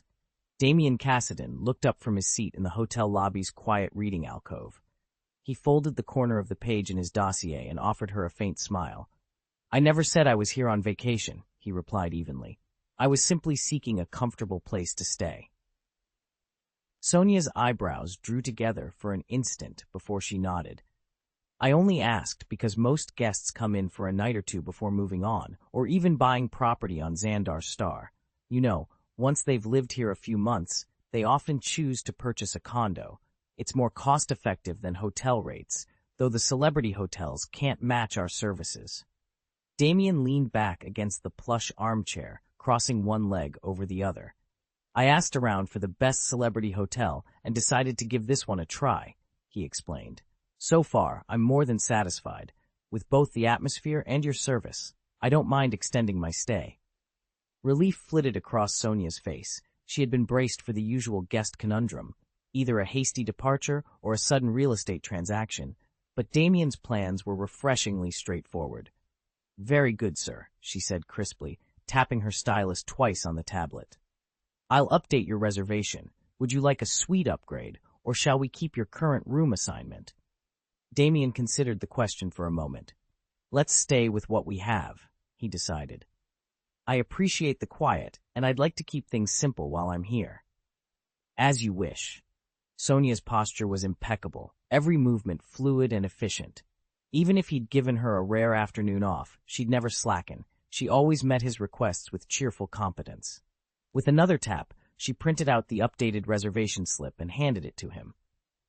"Your stay is extended through the 15th. Should you require anything, dining arrangements, meeting rooms, even transportation, please don't hesitate to let me know." "Thank you, Sonia." Damien took the paper, his gaze lingering with quiet gratitude. "I appreciate your help." She smiled and slipped away. Watching her go, Damien closed his eyes for a moment, already picturing the days ahead. Long hours of work, restful evenings in the hotel's discreet comfort, and, for the first time in a long while, the luxury of future plans that didn't involve running from one crisis to the next. Damien could tell from Sonia's eyes that she was curious about his frequent errands, yet she never pressed him for answers, quietly focusing on her work instead. "Thank you for the compliment, Mr. Cassiden. It's an honor to serve you, Mr. Cassiden." Her sincere smile warmed Damien's heart. "How do I apply for a renewal?" she asked, her tone as polite as ever. He chuckled. On a guest's first day in the villa, the staff would normally walk them through every function and amenity. But after a month of running errands together, Sonia already knew the basics, and she understood that Damien didn't concern himself with trifles. He simply expected her to handle it. Sonia nodded, tapped her smart console a few times, then flicked her slender finger. A translucent renewal interface sprang to life in midair. Damien didn't hesitate. He reached out immediately and confirmed the extension. Damien Cassidon tapped the console to pay 30-watt credits. The instant the transaction cleared, the advanced gauntlet on his right hand dissolved into pixels and vanished. A soft chime heralded the arrival of Sonia's holographic form. "Dear Mr. Cassidon," she said in her clear, soothing tone, "your service has been renewed for another month." Damien gave a casual wave. He hardly noticed the renewal notice anymore. He was entirely consumed by the looming completion of his Level 3 catastrophe missions. Over the past 30 days alone, he had consumed scores of high-tier creatures, triggering 79 new evolutions. His personal evolution count now stood at 381, and rumors of his power were already rippling across the galaxy. His signature upgrades spoke for themselves. Voidskin had unlocked 150 evolutions, each one layering his flesh with void-forged resilience. Leap Evolution had activated 46 times, sharpening his agility and strike speed to supernatural levels. In his physical form, Damien could now sustain flight at Mach 24, the hurricane force winds unable to even graze his hide. The moment he unleashed a void-charged strike, his speed spiked to Mach 36, an unstoppable blur that left even the void itself scrambling in his wake. Moreover, the more the void skin evolves, the larger and more potent it becomes when he finally assumes his true form, unleashing power that far outstrips his unincarnated self. Damien has never been short on offensive capabilities. What he lacked was the means to protect himself. Now, with his void skin at its 150th evolution, his physical resilience is more than adequate for the time being. Just as he expected, the pace and opportunity for evolution in this universe far exceed anything he encountered back on Blue Star. He still has a slate of Level 2 disaster tasks to complete, tasks that should take roughly 2 months. Even on a conservative estimate, he'll surpass 420 total evolutions by then. With that in mind, his next move is clear. Beyond the Void Invasion skill he already wields, he plans to add Taste of Fear, Void Thrust, and Mental Resistance to his arsenal. Once he crosses the 400 evolution threshold, he'll tally the evolution points required for each upgrade. If his total points haven't doubled to 3 million by that time, he'll push Mental Resistance to the front of the line. Boosting his Mental Resistance to levels 70 or 80, combined with Cassidon's innate void affinity, should enable him to shrug off virtually all magical assaults. Damien quietly ran the numbers again. If evolution point costs doubled, he'd have to divert points into other skills instead of sinking them all into Void Attack. Still, once he'd evolved 50 times and maxed out Void Attack, boosting Mental Resistance would be a simple matter, and he could always upgrade Cassidon's hero template abilities later. Evolution points weren't public information anyway. As his physical strength soared, he'd earn points ever more rapidly, and Cassidon's powers would soon catch up on their own. He'd been away from Blue Star for a month now. With over 1 billion credits in the bank and a growing reputation under his belt, Damien could splurge on a rare artifact for Tony to study, or even return home for a little R&R. Sophia watched him lift his drink and sip it slowly, without uttering a single word. When he set the glass down, he moved to a corner and began meticulously dusting furniture he'd already cleaned twice. After 30 days together, she knew Damien was easygoing, and that he'd never try to embarrass her. But his silence carried a weight all its own, and Sophia found herself wondering what he was really thinking. Sonia had long since accepted that Damien Cassidine was a man of few words and fewer confidences. She often wondered what went through his mind, or where he slipped off to whenever he disappeared from the estate grounds, but she never dared to ask. If he didn't volunteer the information, she wouldn't press him. She suspected that was precisely why he spoke of her so favorably. She respected his privacy and carried out her duties without question. She let the thought drift away. After all, it was a rare privilege to work for someone who demanded so little. She resolved to enjoy the rare quiet days while she could. Damien set his glass on the side table and rose from the armchair, his movements measured. "Sonia, I'll be away for 3 days. He met her gaze evenly. "Feel free to take some time off while I'm gone." Sonia, surprised by his clear timeline, managed a quick smile. "Of course, Mr. Cassidine. Have a safe journey." He inclined his head in acknowledgement, then stepped into the study and closed the door softly behind him. Sonia watched the door latch, already planning how she'd use her unexpected free time. When Sonia looked over her shoulder, she realized Mr. Cassadine had already departed. Rather than taking a break, she pressed on with her work, methodically cleaning every room of the villa.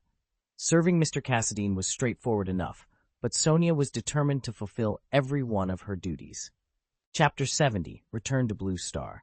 Damien's shuttle shuddered as he secured the last of the cargo. An advanced cosmic communicator, a universal translator, and a stash of rare materials Xandar couldn't supply. With everything boarded, he punched in the coordinates for Blue Star and engaged the jump drive.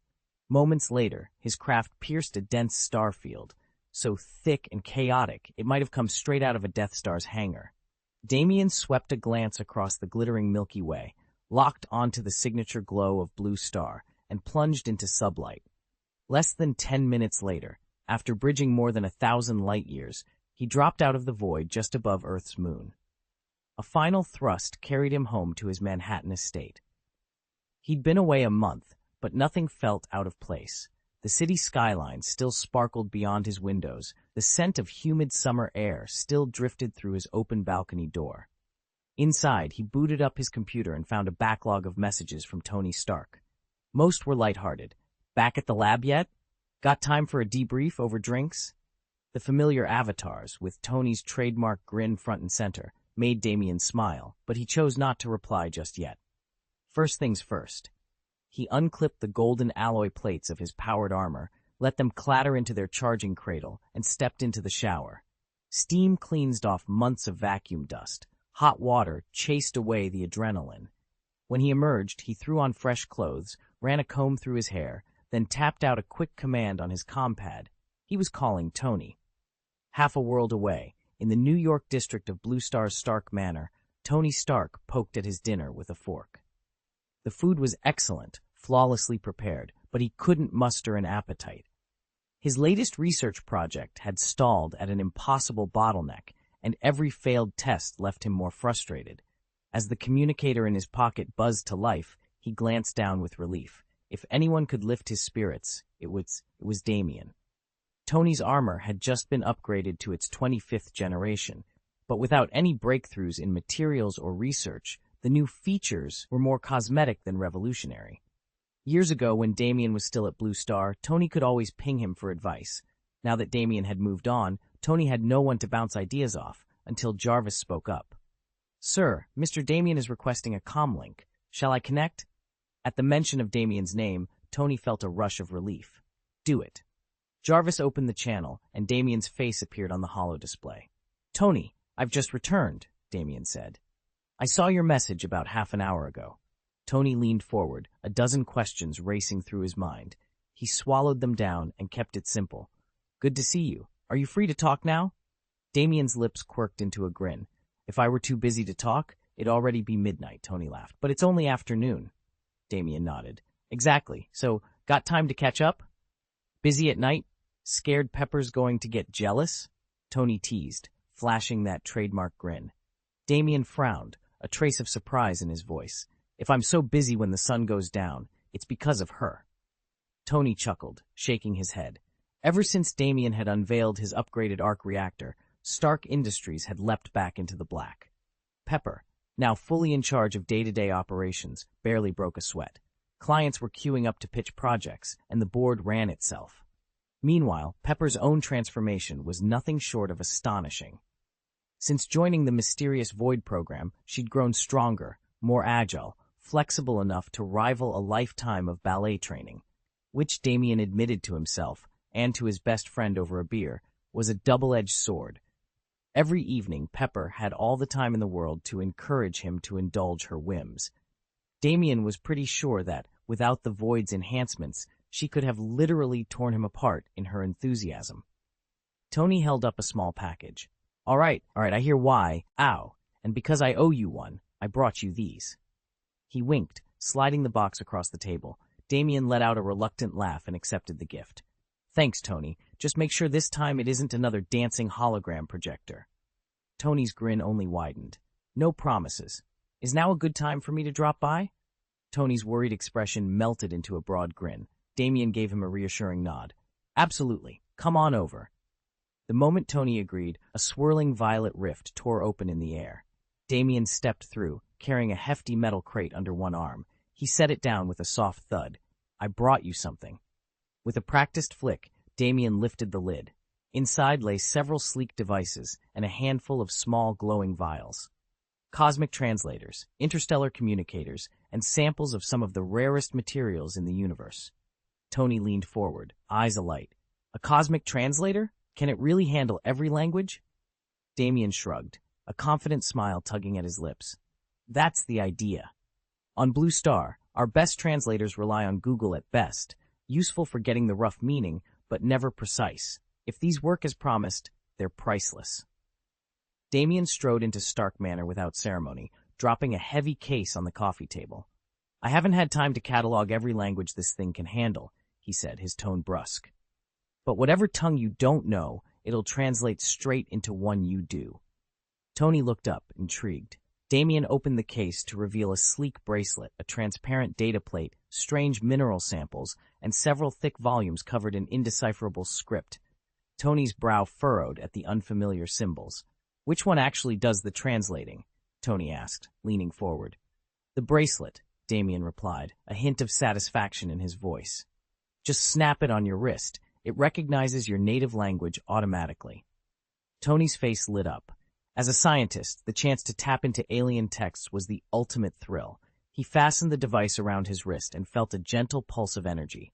Instantly, the strange characters on the open book before him rearranged themselves into perfect English. Amazing, Tony breathed, thumbing through the pages at lightning speed. What in the world is C-53? At his words, a soft holographic projection sprung from the bracelet, the bright label floating midair, C-53. Chapter 7, The Cosmic Translator. The neon glow of Xandar's Grand Bazaar bathed the crowded tavern in shifting shades of violet and teal.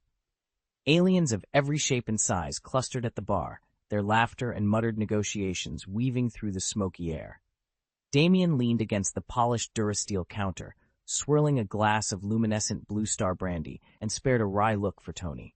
See this little gadget? Damien tapped the cosmic translator clipped to his collar. As soon as you speak, it automatically identifies your language and flags which world you're from. Tony's eyes flickered with curiosity.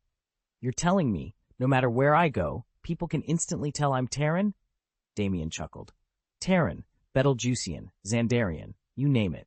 Every civilization registered in the Universal Lexicon has its own code. Blue Star, for example, is C-53. Speak your native tongue, and anyone with a translator will see that number pop up.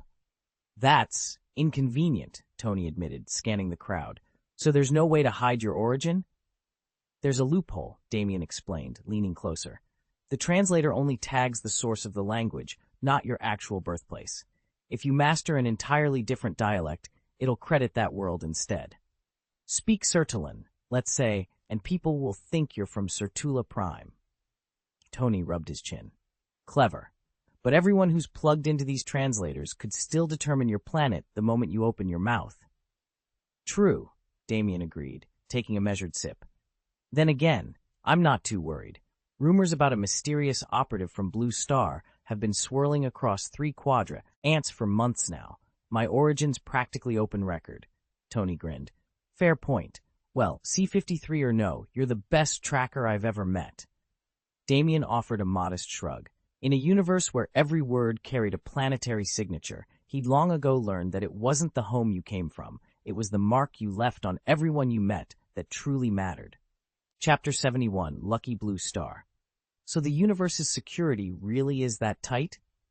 Tony glanced at Damien, recalling how the cosmic translator sometimes garbled nuances.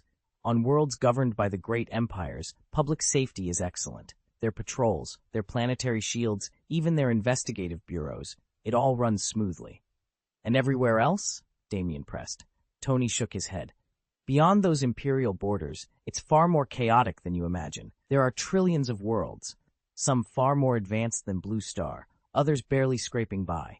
When an aggressor's power outstrips a planet's defenses, nothing can stop them from laying waste to it. Damien frowned. But wouldn't someone notice? If a civilization vanished overnight? Not necessarily. Tony tapped his chin. The universe is vast. Destruction on a remote world can go unreported for centuries. Even if survivors broadcast a distress beacon, it may never reach the major league empires. They don't monitor every backwater planet. So Blue Star is just lucky? Damien sounded incredulous. Lucky and well protected, Tony smiled. Odin himself watches over this system, and the Supreme Mage pledges his magic to Blue Star's defense. That kind of protection is rare. Priceless, really. Damien let the information settle. The peace and order he'd taken for granted on his home planet felt suddenly fragile. Still, knowing the true extent of Blue Star's guardians made him appreciate its safety all the more. It seems the universe isn't as beautiful as I once imagined. Tony sighed, his gaze distant. He still didn't know who had destroyed that world. Every intelligent species strives to build something that endures beyond its own lifetime, a monument to its existence.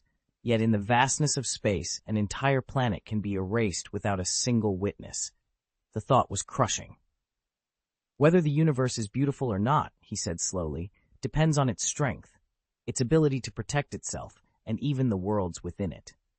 If it can't, Damien replied, his voice low, then it's a brutal place indeed. He gave a small nod. Compared to so many others, their home, Blue Star, was remarkably fortunate. Powerful guardians stood watch here. The ancient supreme mage, Odin, and other legendary defenders. No invader in the galaxy dared strike recklessly, knowing the price they would pay. And yet, for all the threats that loomed beyond the stars, the greatest dangers on Blue Star still sprang from its own people. Based on Blue Star's present condition, even without an alien invasion, a new world war would be enough to trigger a catastrophic bloom of mushroom eggs everywhere. In the long run, the planet itself would survive. Its creatures might die out and society could collapse back to a primitive state, but given time, nature would recover. For humanity, however, a global outbreak of these spores would be devastating, potentially exterminating us all. Tony's eyes darkened at Damien's warning. He couldn't deny that Blue Star had been extraordinarily fortunate so far, but that luck was only temporary. Damien leaned forward. In 2017, Blue Star will face an enemy so powerful that we'll have to work alongside our extraterrestrial allies. We need to prepare everything we possibly can before that crisis arrives. Tony reached out and picked up the cosmic communicator, a featherlight device with a translucent display. He opened his mouth to ask how it worked, and the gadget sprang to life, its screen glowing, then fell silent. Damien allowed himself a small smile at Tony's puzzled look. Instead of asking me, he said, upload the data to Jarvis and let him run a full analysis. That'll give you a much clearer picture of its capabilities. I'll have JRVIS run a full analysis on these first. Tony's eyes lit up at the suggestion. Smoothly, he slipped the bracelets from Damien's hands and dropped them into the metal containment case. In one fluid motion, he scooped up the box and darted down to his subterranean lab. Before Damien could blink, Tony was back on the on-floor landing, grinning. Want a drink? He asked, already heading toward his personal bar. Instead of peppering Damien with questions about his findings, Tony produced 2 crystal glasses and selected a fine vintage from his collection. After 48 biological upgrades, alcohol no longer affected him, but the ritual of pouring himself a drink was too deeply ingrained to abandon now. Sure, Damien replied, taking a glass. He settled onto the leather sofa, while Tony took the seat beside him, cellar bottle in hand. Tony filled both glasses with the warm amber liquid, then lifted his in a casual toast. He studied Damien's face, knowing that if Blue Star offered no real reason for his friend to stick around, he'd leave as quickly as he'd come. So, Tony said, swirling the wine, how long are you planning to stay on Blue Star this time? Why don't you stick around for a few days? 3 or 4, say? Tony gestured toward the panoramic window overlooking Blue Star's neon-lit skyline. Damien settled into the plush leather chair and raised a glass. I've sampled a lot of cuisine out in the galaxy, he said, swirling the ruby wine, but there really is something special about Blue Star's flavors. Tony leaned back, folding his arms. Has anything interesting been happening here lately? Damien paused, took a measured sip, then set the glass on the low table beside him. Depends on your definition of interesting. My steel armor's gone through another round of upgrades, its power output's off the charts now, and S.H.I.E.L.D. just came calling again, hoping I'd join the Avengers. Tony's eyes flicked up, curiosity piqued. Damien shrugged casually. I haven't decided yet. Tony lifted his glass and gave it a slow, thoughtful swirl. They must have learned their lesson after last time, or maybe they're just intimidated by how much you've beefed up. Either way, they were surprisingly humble in their invite. Damien offered a half smile. I'm not here to micromanage you, Tony. You'll make your own choice. Avengers or no Avengers. Don't you hate S.H.I.E.L.D.? Tony Stark asked, surprised at the conviction in his own voice. He shrugged, running a hand through his hair. They're in a rush to build the Avengers, ready for every dangerous threat that might pop up.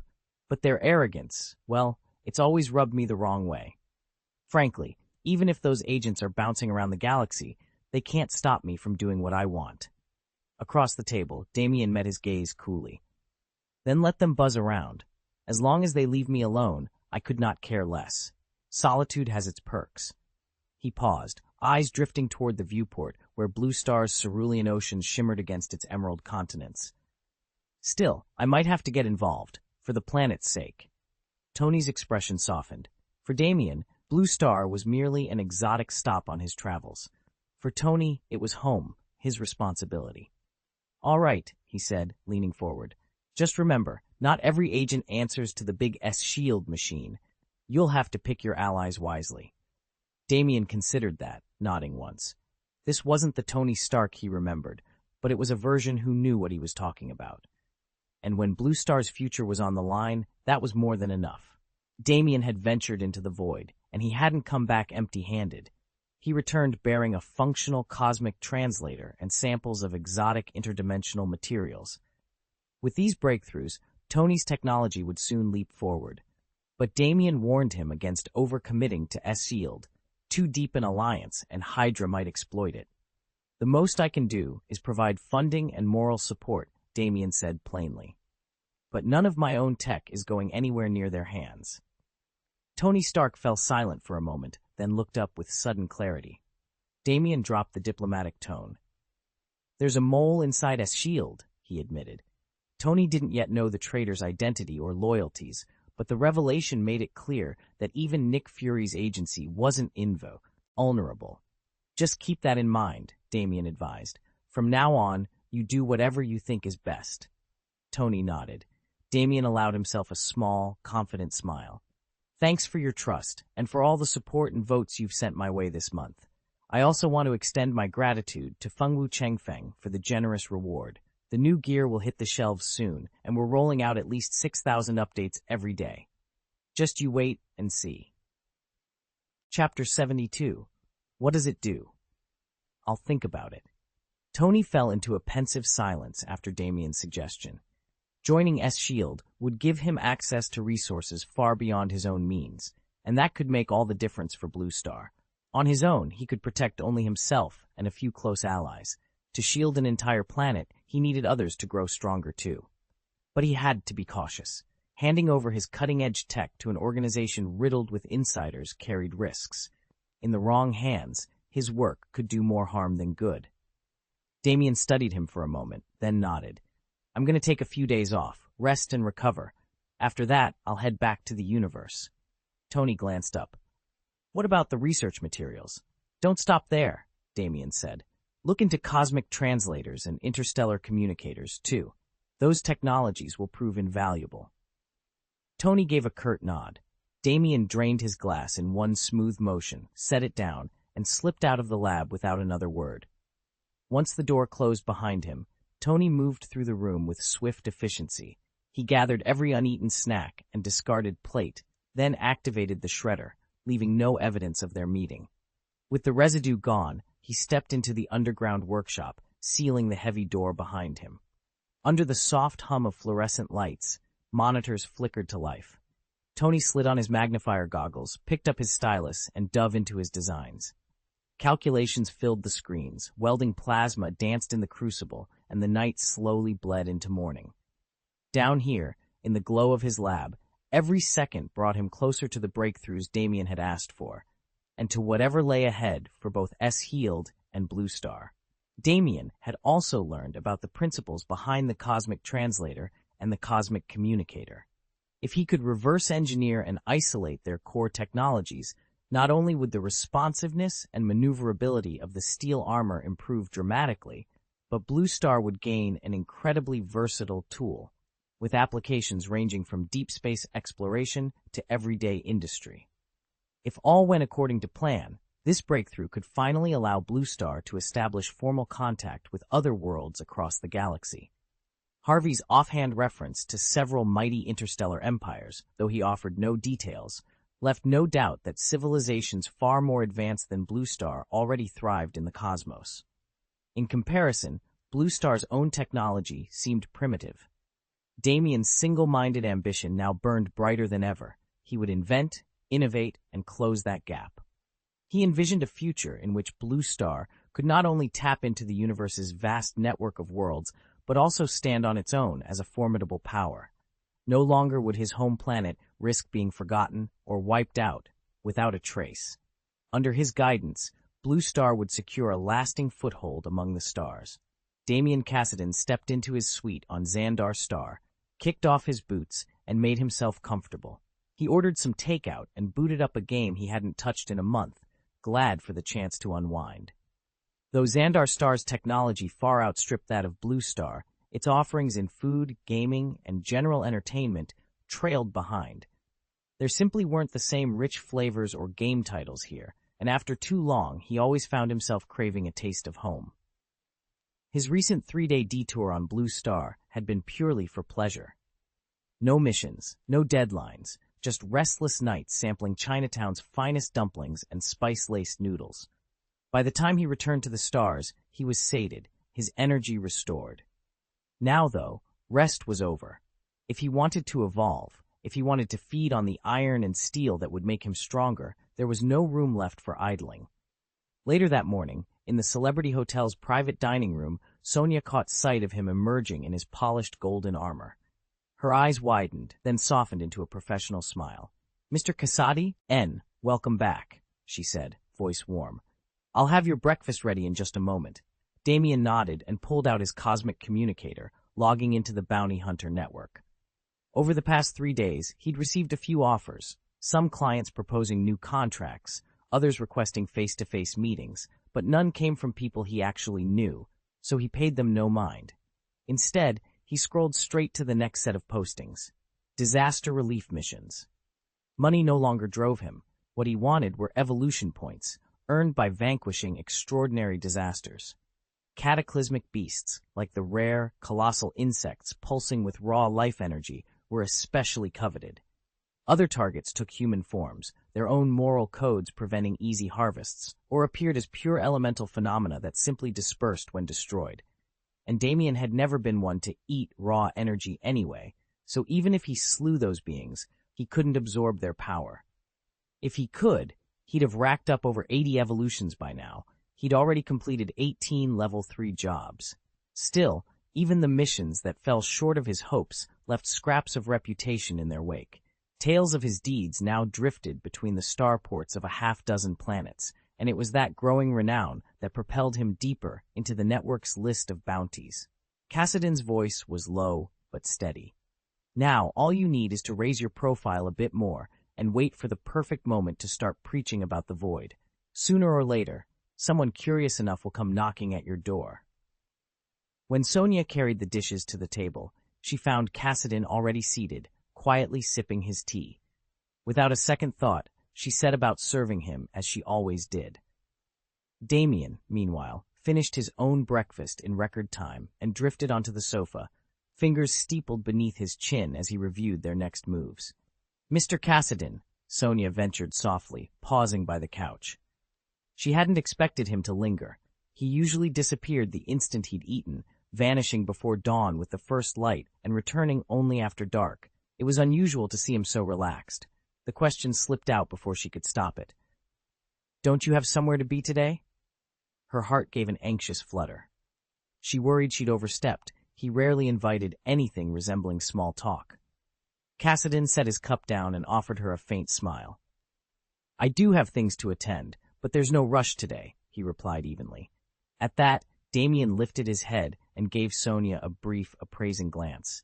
Then he turned his attention back to the plans laid out on the coffee table.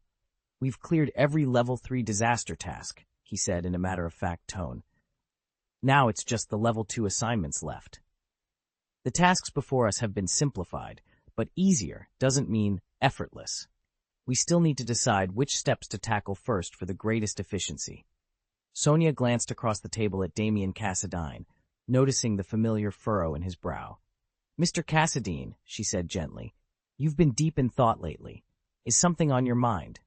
Damien let out a slow breath, and Sonia's concern seemed to ease the tension in his shoulders. She stacked the last of the dishes in the dishwasher.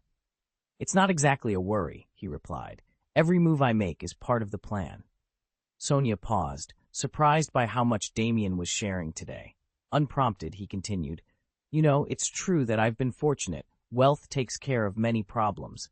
And yet I still push myself." She smiled warmly. "You do more than push yourself. You execute your plans with such determination. It's admirable." "Are you just saying that to flatter me?" Damien asked, raising an eyebrow. "No," Sonia answered firmly. "I mean it. Most people can't even tell you what they truly want, let alone pursue it relentlessly." Damien nodded, letting her words sink in. After a moment's thought, he asked, "All right, then. What do you think our next move should be, Mr. Cassadine?" Sonia leaned forward, offering Cassadine a wry, envious smile. "You always know exactly where you're headed. I truly admire that about you." Cassadine returned her gaze with a faint, knowing smile. She shook her head, amusement flickering in her eyes. "Though I can't tell if you're humoring me or if you really mean it. Either way, it's lovely to hear." At that, Damien stood. He cast one final, inscrutable look at Sonia, then turned and slipped into Villa 7777 to begin his mission.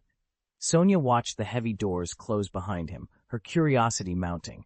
What exactly did Mr. Cassadine do that left him so pleased? Chapter 73, God of the Void. For the past 2 months, Damien had followed the same relentless routine, leaving his quarters before dawn and returning long after everyone else had gone to bed. One by one, secondary bounty assignments fell to him, each completed faster than the last.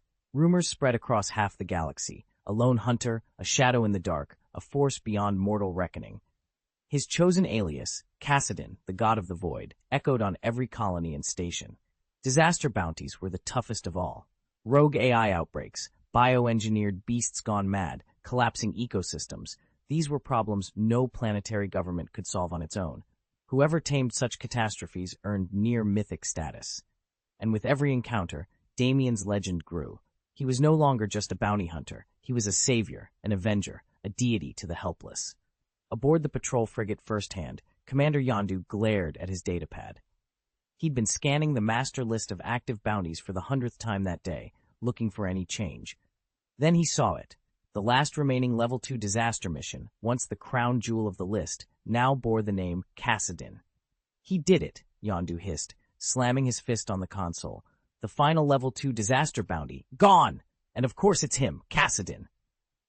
Lieutenant Mira leaned in, eyes widening. "Sir, does that mean he's hunting us?" Yondu's jaw tightened. "Why would he care about our little smuggling ring? We're not exactly a world-ending threat." Mira swallowed hard. I don't know. But if Cassadine's on our tail, we're in real trouble. He solves the unsolvable." The hum of the ship's engine seemed to grow louder as Yondu paced the bridge. After months of narrowly avoiding capture, the crew of the First Hand had begun to believe they were untouchable. Now, the deadliest hunter in the galaxy had marked them as his next conquest. "Prepare for immediate departure," Yondu ordered, voice low and urgent. "Full burn in 10 minutes. If Cassadine wants a fight, he can come find us. I won't back down." Lights blinked along the corridor, airlock seals hissed shut, and the frigate's engines roared. Somewhere out there in the infinite black, the God of the Void was closing the distance. And when he arrived, Commander Yondu and his crew would learn exactly what divine power really meant. Interstellar predators aren't just lone wolves, they're organized. Besides boarding and looting passing starships, these crews take on paid assignments of their own. Those jobs, however, often collide with the work of bounty hunters, plunging them into darker, more ruthless territory. Over the centuries, predators and bounty hunters have earned each other's contempt and cultivated a fierce rivalry. On the bounty hunting side, second-tier hunters count among the most skilled combatants in the galaxy, yet nearly all prefer to work alone. Predator teams, by contrast, tend to be small, too few to overwhelm a single top-tier hunter. And should a predator cross paths with a particularly formidable bounty hunter, the vastness of space offers plenty of hiding places. It's almost impossible to track someone determined to vanish. Most interstellar predators are battle-hardened veterans who refuse to linger on any one planet. Likewise, the neutral worlds, where hunters and predators trade intelligence and unwind, impose strict laws. No open warfare, no mass destruction. In practice, that means both sides keep their grudges simmering just below the surface. They may never settle the score in open combat, but each knows all too well what would happen if the feud ever escalated into an all-out war. All our sides' assignments will be scaled back to keep the balance in check. But the sudden arrival of a level 3 bounty hunter, Kassadin, the so-called God of the Void, has upended everything. Once we finish this disaster relief mission, are we really supposed to turn around and play interstellar prey for him? Yondu wasn't sure, and his uncertainty made him fidgety and on edge. He wasn't alone. Every member of the Marauders felt the tension tightening around them. A man who can teleport directly to any planet and whose power seems boundless could come for their heads at any moment. Nobody could relax. "You're worrying too much," Star-Lord said with a lazy grin, leaning against a bulkhead. "Most of what we do here is pre-assigned jobs. Our chances of bumping into bounty hunters are pretty slim. Besides, there's another Marauder cell far more infamous than ours. If Kassadin wants a real challenge, he's going after them first. And if something happens to that cell," Yondu countered, "we'll still have plenty of time to regroup and plan our next move, right?" Peter's easy smile cut through the tension like a knife. The squad exchanged relieved looks as the atmosphere finally began to ease. Chapter 7. The God of the Void. Kassadin's name had become a byword for death and absolute power across the galaxy. Every fragment of intelligence agreed. The man called the Void God cut through those titanic cosmic beasts with the ease of swatting flies. Any strike team sent after him either never came back or returned in pieces, if they returned at all. Still, Peter Quill, Star-Lord, refused to panic. "Unless Kassadin decides to aim at us, we're in the clear," he said, flashing his trademark grin. Yondu frowned. He'd steeled himself for the worst, Kassadin announcing the Ravagers as his next quarry, but Peter's confidence was contagious. Around him, the other Ravagers visibly relaxed. Yondu forced a smile to match Peter's, though an edge of dread lingered beneath. After all, Kassadin was terrifying beyond measure, and the title, God of the Void, wasn't given lightly. One errant glance their way, and the entire Ravager fleet could be vaporized in an instant. While the Ravagers fussed over who might be Kassadin's next target, the galaxy's bounty hunters treated him like a living deity. To them, he was more than a contract to be collected. He was a force of nature, an unstoppable avatar of the void itself. And so they waited, each faction wrestling with fear and awe, uncertain whether Kassadin's next move would be salvation or total annihilation. Thanks to Kassadin's relentless activity, the reputation of their bounty-hunting network has skyrocketed across countless star systems. He's chosen to focus exclusively on disaster relief assignments. Work that, while it overlaps with some of their contracts, has only bolstered the group's standing rather than undermined it. According to Kassadin himself, he's completed enough jobs and amassed sufficient credits to walk away from the field entirely, only picking up new assignments on a whim. In just over 3 months, his name has become a household word from Xandar to the farthest edges of charted space. Bounty hunters and ordinary citizens alike now make the journey, sometimes thousands of light years, to Xandar, hoping for a chance to thank him in person or to forge connections that might advance their own careers.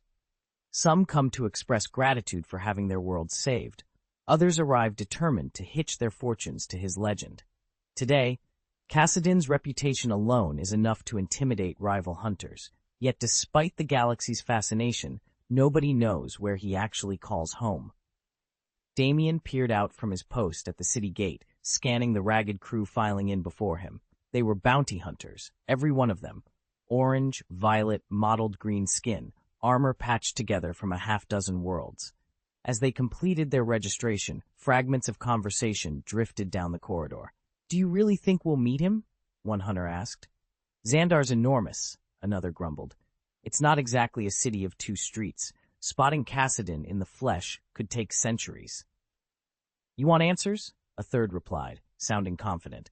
"Head for the bounty hunter bar. Rumor has it that's where Cassidon showed up first." Damien stiffened at the mention of the name. Cassidon, the void god.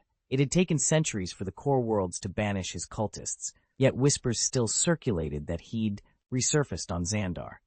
Damien had been there when the old legends died, and his blood ran cold at the rumor's revival. He stepped forward. "Excuse me, did you say Cassidon?" The hunters exchanged glances. One looked back, puzzled. "Yes, Cassidon.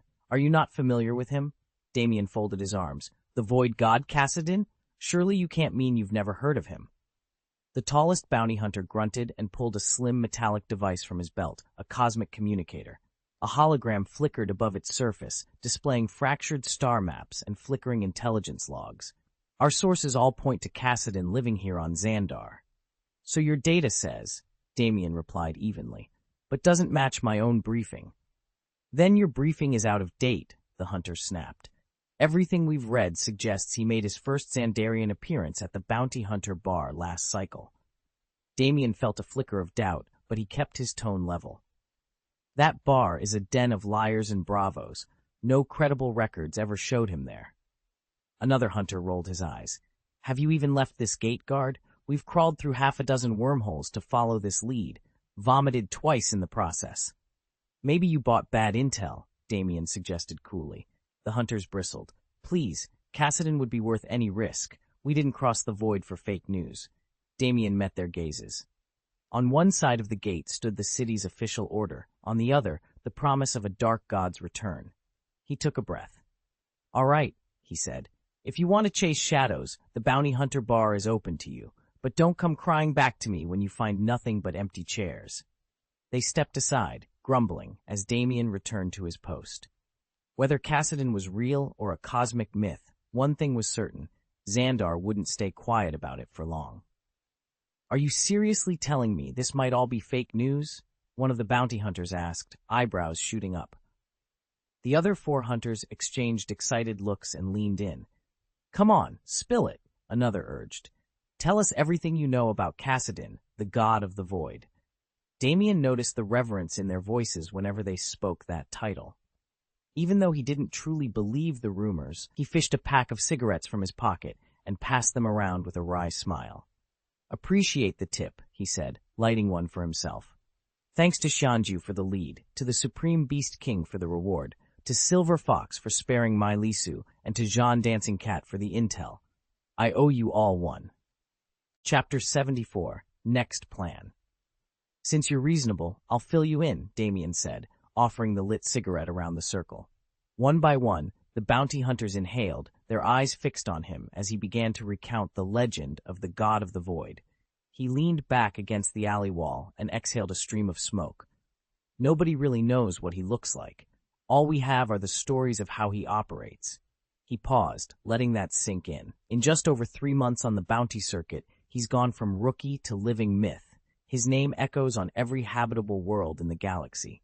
A burly hunter ran a hand through his hair.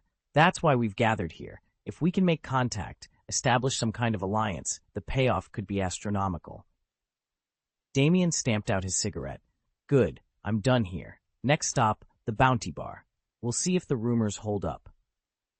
He tapped his wrist computer, broadcasting a hollow image of the void god's only known sighting to their group channels. The hunters nodded and retrieved their gear. "And if it turns out to be just hot air," Damien's voice tightened, "I'll find the source and make them regret it." Without another word, they melted into the neon-lit streets, each slipping away to prepare for the night's most dangerous gamble. Damien's heart trembled at the memory of that towering figure in purple and gold armor, the face hidden behind a gleaming golden mask. He recalled Cassidon's words from months ago, when his name meant nothing, inviting Damien to call on him whenever he caught wind of his reputation and needed help. Back then, Damien had dismissed the promise. True glory isn't so easy to come by. Yet now, scarcely half a year later, Cassidon's name rang out across the galaxy. "Hey, Damien," one of the guards nudged him. "We really ran into this Cassidon fellow, didn't we?" "At last," another guard chimed in. "Cassidon, he's become a major player, right?" "This could be your moment," a third added eagerly. "If you've got ambitions you've never managed to fulfill, find him. He might just turn them into reality." "Seriously," a fourth guard agreed. "Things we'd never achieve on our own are probably just a sentence away for a man like Cassidon." While his companions buzzed with excitement, Damien swallowed hard. He knew Cassidon's rise had been meteoric, but he refused to let himself get swept away by hope alone. "You've got to try whenever you get the chance, right?" One of the guards nudged Damien with a grin. "Maybe someone up there remembered us," another chimed in. "A little extra work could save us from this dead-end guarding shift." "Didn't you hear those bounty hunters back there? Cassidon's bounty has climbed past 3 billion, a third guard burst out. 3 billion, Damien repeated, shaking his head. "We only make about 15,000 yuan a month. At that rate, we'd need," he paused to count on his fingers, "over 200,000 years just to match that sum." "How do you know there's no chance if you never try?" the first guard challenged. "We'd love to try," Damien admitted, "but we've never even had the opportunity." "Damien," another colleague said, resting a hand on his shoulder, "are you planning to stand here guarding gates for the rest of your life?" They all fell silent, the weight of his words hanging in the air. After years on the force, they understood the limits of a guard's path. Only a handful ever got promoted, and even then the rewards were modest. Damien met their hopeful gazes. "All right," he said softly but firmly. "I'll go for it." As his comrades cheered, something inside Damien shifted. Deep down, he'd just made the most important decision of his life. If life ever offers a true turning point, who wouldn't grab it with both hands? It's our chance to break free, amass real wealth, and stand on the summit. Even if Cassidon really didn't remember me, I had to try. I'd made them a promise. "If I pull this off, don't forget us. You'll help when the time comes." "Yeah, damn. Don't forget your brothers." "I haven't even done it yet," I shot back. "So why are you acting like I've already arrived?" Their words left me speechless. But if Cassidon really was still in Xandar, tracking him down shouldn't be hard. I brought up the city's security network, tapped into the guard logs, and pulled his entry and exit records. Sure enough, since he landed on Shanda more than 3 months ago, he hadn't left the city once. Even more telling, his last registered location was the Celebrity Hotel. My chest tightened. The Celebrity Hotel was out of my league, too flashy, too expensive. I wouldn't dare stay there for a single night. And yet Cassidon, whom I'd assumed was at rock bottom, had checked straight into that gilded palace the moment he arrived. It was the sort of place reserved for the rich, the famous, or the insanely powerful, none of which I'd expected for him. Studying the data, I felt a knot form in my gut. Something about this didn't add up, and I had a feeling I was about to find out exactly what. After poring over the intel, Damien decided to investigate, hoping it might finally shake up his life. In just over 2 months, he had completed 114 secondary bounty missions. The final one was classified a disaster mission, and his earnings soared to 3.2 billion credits. It wasn't a galactic fortune, but more than enough for his needs. During the same period, he triggered 76 new evolutions, bringing his lifetime total to an astonishing 457. With the disaster mission behind him, his evolution rate would inevitably slow, but even at this plateau, he was strong enough to handle almost any unreasonable opponent in the Marvel Universe. Should he ever face a truly overwhelming foe, Damien had a grim contingency. He could assimilate iron, steel, even vibranium, into his body. The process was excruciating, but as long as it kept him alive, the pain was a price he was willing to pay. More important than raw power, however, was reputation. Tales of his exploits had spread across star systems, earning him both allies and wary respect. Now, with his name echoing throughout the galaxy, he was ready to set his next plan in motion. First, he would sow a void across the universe. Then, once he harvested more hero templates and grew even stronger, he would bring that same void to Blue Star. July 2009, roughly a year before the Blue Star superhero's disaster, Damien Cassidon knew he still had time to grow stronger. "Mr. Cassidon, welcome back." Your fruit tea is ready. Sonia greeted him with a warm smile as he returned to the hotel's private garden. After 3 months under Damien's employ, she still didn't know exactly what he did or where he went, but she'd learned to trust his schedule. Whenever he was in the city, she'd have his preferred refreshments waiting. Damien sank into a sun lounger and took a slow sip of the chilled tea. "Sonia, I'm ready to move on from this place," he said quietly. She paused, surprised. "Sir, you've only been here 3 months." "That's all I needed." Damien set the glass on the low table beside him. "A celebrity hotel is convenient, but it can't be customized. I need a property of my own, land secluded enough for privacy, but accessible enough for supplies and training. Start looking at estates or a mansion I can remodel. I want options within 2 weeks." Sonia bowed. "Right away, Mr. Cassadine. I'll tap my contacts and compile a list." "Good." Damien leaned back, surveying the manicured hedges and fountain beyond the glass wall. His thoughts drifted to 2011, to the catastrophe he'd witnessed in glimpses of the future. He would be ready by then, but first he needed a base he could call his own, a place to prepare for whatever lay ahead. As Sonia departed, clutching her notepad, Damien closed his eyes and let the warm breeze carry his resolve. The next phase of his plan was about to begin. Damien stood at the villa's entrance, his overnight bag slung easily over one shoulder. The late afternoon sun cast long shadows across the cobblestones, and for a moment Sonia felt her breath catch in her throat. She had grown so accustomed to his quiet presence over these past weeks, his thoughtful questions about the gardens, his soft-spoken gratitude for every little courtesy, that seeing him prepare to leave struck her like a physical blow. But Sonia was nothing if not professional. She smoothed her expression into its practiced, welcoming smile and stepped aside to let him pass. Her voice was measured, as if they were two strangers saying a polite farewell. "I hope you've enjoyed your stay here, Mr. Cassadine," she said softly. Inside, her heart ached. She wanted to ask him to stay a little longer, to share just one more stroll through the olive grove. Outwardly, however, she reminded herself of her position, villa manager at a high-end celebrity retreat, nothing more. He was the honored guest, and goodbyes were simply inevitable. Chapter 75. "Remember, I'm very pleased with your work," Damien said, leaning back in his chair. "There's something I'd like to ask of you." Sonia's eyes widened, and her posture stiffened. "You want me to?" "Precisely," Damien smiled. "The task isn't complicated. I'd like you to help maintain my estate, manage the household, and handle routine chores whenever I'm away."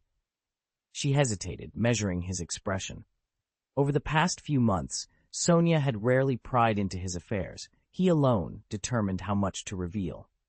She impressed him with her calm efficiency, her graceful confidence, and the quiet eloquence with which she spoke. Damien had been looking for someone exactly like her to oversee his home in his absence. "It would be an honor, Mr. Cassadine," she replied at last, bowing her head. "May I ask where your mansion is located?" At the mention of the estate, her eyes brightened. Sonia was a native of Xandar, and although interplanetary travel was commonplace, she preferred to stay close to home whenever possible. Damien noted the light of hope in her gaze. "In the northern valleys, just outside Havenport," he answered. "It's remote, but well supplied. You'd have everything you need." Sonia nodded, relief softening her features.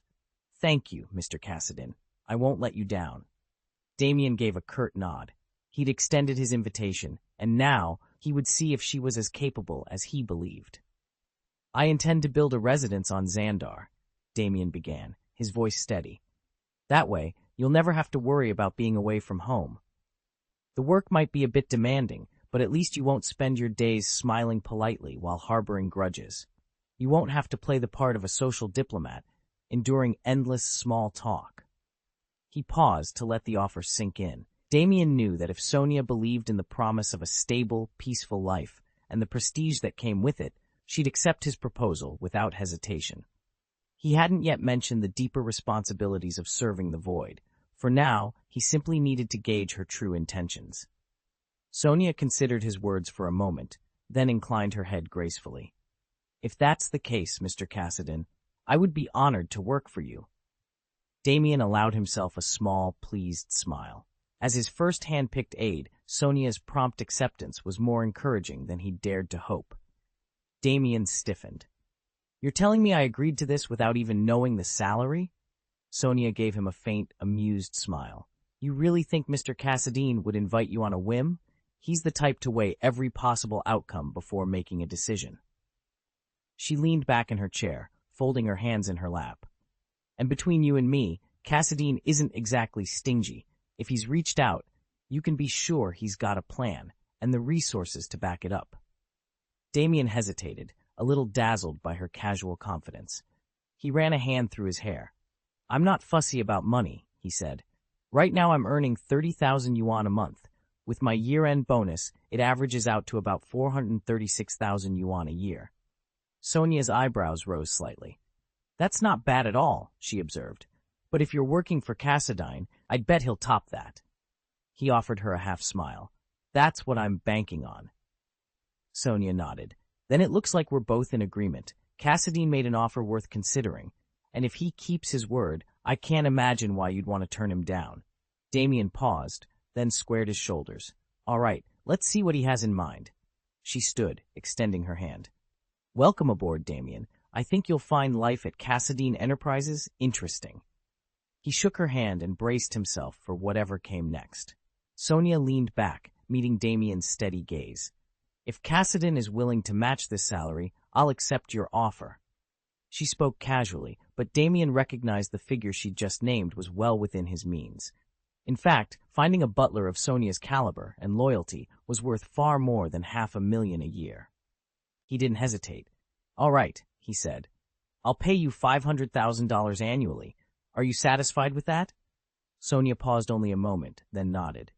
The number was only slightly above what she'd been earning, but she knew she'd have little to worry about under Damien's roof. Yes, I'm satisfied. He smiled. Excellent. And when can you start? Give me another month. I'll wrap up my current obligations here, and then I'll be ready. Very good. Damien stood and offered his hand. My new mansion will be completed in roughly a month as well. Once it's finished, you'll begin your duties there. As Sonia shook his hand, it clicked. His earlier charm had merely been an opening gambit. He would remain here another month before moving into his estate, just long enough for her to finish up at her present post. With salary and timing now settled, both of them were free to prepare for the changes ahead. Okay. Sonia barely spoke. She simply inclined her head. At that moment, her comlink buzzed. Mr. Cassadine, the automated voice announced. A man is waiting downstairs to deliver a message. He asks if you recall someone named Dam. Sonia glanced at the readout. Dam? Exactly. Tell him to come up. Hearing that name, Damien's memory flickered. Dam had been a city gate guard in Xandar, a lowly position, but precisely the sort of recruit the Void Cult needed. He'd been making plans to expand their influence among rank-and-file guards just like him. Understood, he replied. I'll bring him up. Sonia nodded once more and slipped away. Mr. Cassadine had occupied this suite for months, yet never before had anyone requested an audience. Intrigued, she followed Damien toward the lobby. Downstairs, in the grand reception hall of the Celebrity Hotel, Dam sat stiffly on a velvet couch. He couldn't help but stare at the towering marble columns and glittering chandeliers, his nerves on edge as he waited. Damien paused before the suspended elevator at the Celebrity Hotel's lobby, heart-pounding. From everything he'd heard, only top Nova Corps officers earned the privilege of staying here. Ordinary city guards like him never got this close. A visit to the front desk had confirmed that a certain Cassadine was indeed a registered guest, but without the guest's explicit approval, he wouldn't be allowed upstairs. All the desk staff could do was deliver a message and await the guest's reply. He shifted from foot to foot, anxiety knotting his stomach. Even if Cassadine remembered their single brief encounter, why would he agree to receive a lowly guard's request? Damien swallowed hard, bracing himself for a polite refusal. Then ding! The elevator doors slid open. A young woman stepped out, tall, slender, her blonde hair gleaming under the lobby lights. She exchanged a few courteous words with the receptionist, then turned her gaze toward Damien and began walking in his direction. His pulse quickened. This might be his only chance. Chapter 7. Damien's heart raced the moment he stepped into the dimly lit antechamber. He had expected servants, cold, businesslike faces, but instead found a woman whose beauty made him momentarily forget his purpose here. She wore a simple yet elegant uniform that accentuated her poise and grace. "Mr. Damien?" she asked in a clear, measured voice. "Lord Cassadine still remembers you. He is awaiting you above. Please, allow me to escort you." She curtsied slightly, betraying neither surprise nor judgment at Damien's own appearance. Rumpled trousers, a faded coat, and the lingering dust of the city streets. Still, her courtesy never wavered. "Lord Cassadine remembers me?" Damien echoed, astonishment coloring his tone. He blinked, searching her face for a hint of jest. He had expected anonymity. Perhaps he would be just another frightened boy pawed over by a powerful noble. Never had he imagined that this elusive, formidable figure would await his arrival with anything resembling fondness. Her lips curved into a reassuring smile. "Indeed, he instructed me to bring you directly to him. If you're ready, we may proceed." Damien swallowed hard. Pride and relief warmed him from head to toe. He squared his shoulders and nodded, determined to meet Cassadine with the composure befitting someone both humbled and honored. As they ascended the grand marble staircase, Damien stole another glance at his guide. He still half expected her to scoff at him, but Sonia's steady gaze and gentle confidence banished any lingering doubts. Together they climbed into the unknown, and for the first time in many restless nights, Damien allowed himself to hope. Chapter 76. A Rare Opportunity. Damien followed Sonia onto the suspended ladder, their steps echoing softly as they climbed toward the 77th floor. As he ascended, he drank in the lavish surroundings with wide-eyed wonder and a touch of envy. Every suite exuded opulence, private lounges, hollow entertainment suites, even zero-G recreation chambers. A single day's rent here would swallow an entire month's salary. He knew he could never afford to live like this. Just then, a figure in gleaming golden battle armor passed by. Before Damien could call out, the warrior paused and turned. His presence was formidable, his bearing both mysterious and solemn. "Damien," the man said quietly, "I didn't expect you to remember me." Damien recognized him instantly. Harvey, once a fellow cadet, now one of the Void's most respected operatives, offered a subtle, knowing smile. Harvey had always been quick to extend friendship to those he deemed worthy, and now his eyes shone with opportunity. "If you're willing to join the Void," Harvey continued, "and if our plan succeeds, we can install you deep within Xandar's regular army. Compared to the Nova Legion, the Imperial Army's rank-and-file feel overlooked, and that resentment makes them perfect candidates for change." Damien's pulse quickened. This was the break he'd been waiting for, a chance not only to rise above his circumstances, but to help shape the future of an empire. He looked back at Sonia, then at Harvey, determination settling over him like armor. The moment of decision had come. "Damien, I've been hearing a lot about you. Your reputation precedes you." Damien's cheeks warmed at the praise. He scratched the back of his head and offered a sheepish grin.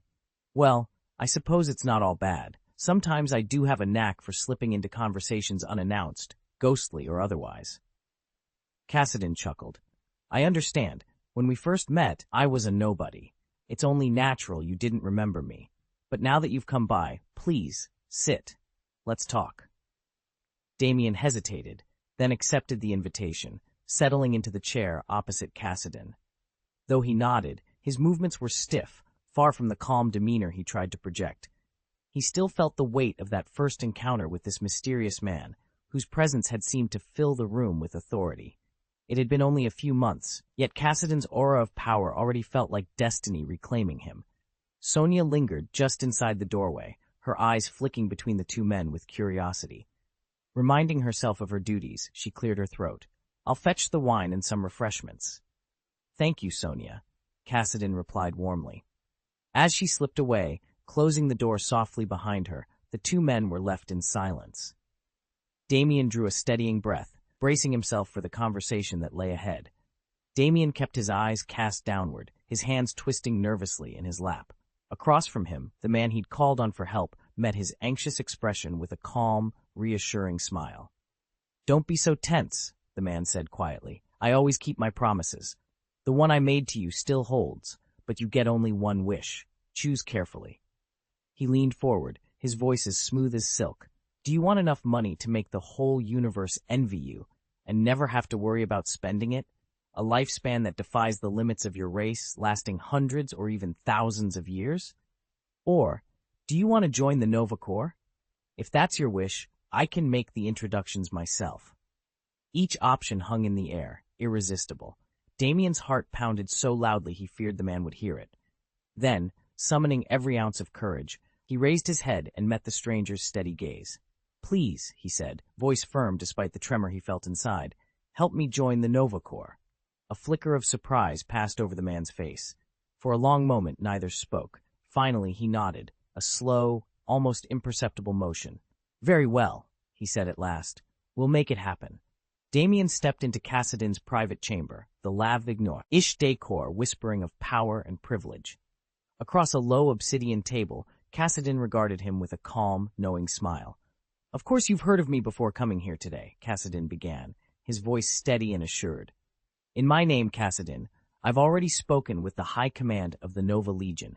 Securing a recommendation to join the Nova Corps is hardly a challenge." Damien's pulse quickened. The Nova Corps was the ultimate symbol of strength, prestige, and wealth on Sandom. As a Xandarian, he dreamed of this moment. Cassidin continued, "You're here because you want in, right? Listen closely. You have only one chance. Say yes, and I will see to it that every door opens for you." The promise hung in the air, almost too good to be true. Unlimited wealth, the power to alter one's destiny. Even the suggestion of extending one's life, a tantalizing prospect for any Xandarian whose natural lifespan was modest at best. Damien took a steadying breath and met Cassidin's gaze. "I understand," he said quietly, mind racing. "I accept." If they remain healthy, Xandarians can live as long as 200 years. That longevity only sharpens the social divide. The elite and wealthy use those extra decades to amass even more power, while those less fortunate may rise, but only with great effort. Damien bears no ill will toward the rich. He simply understands that success doesn't come handed to you. Even a 2-century lifespan is wasted without seizing the opportunities that can change your fate. Enlisting in the Nova Legion is one of the few clear paths to real influence.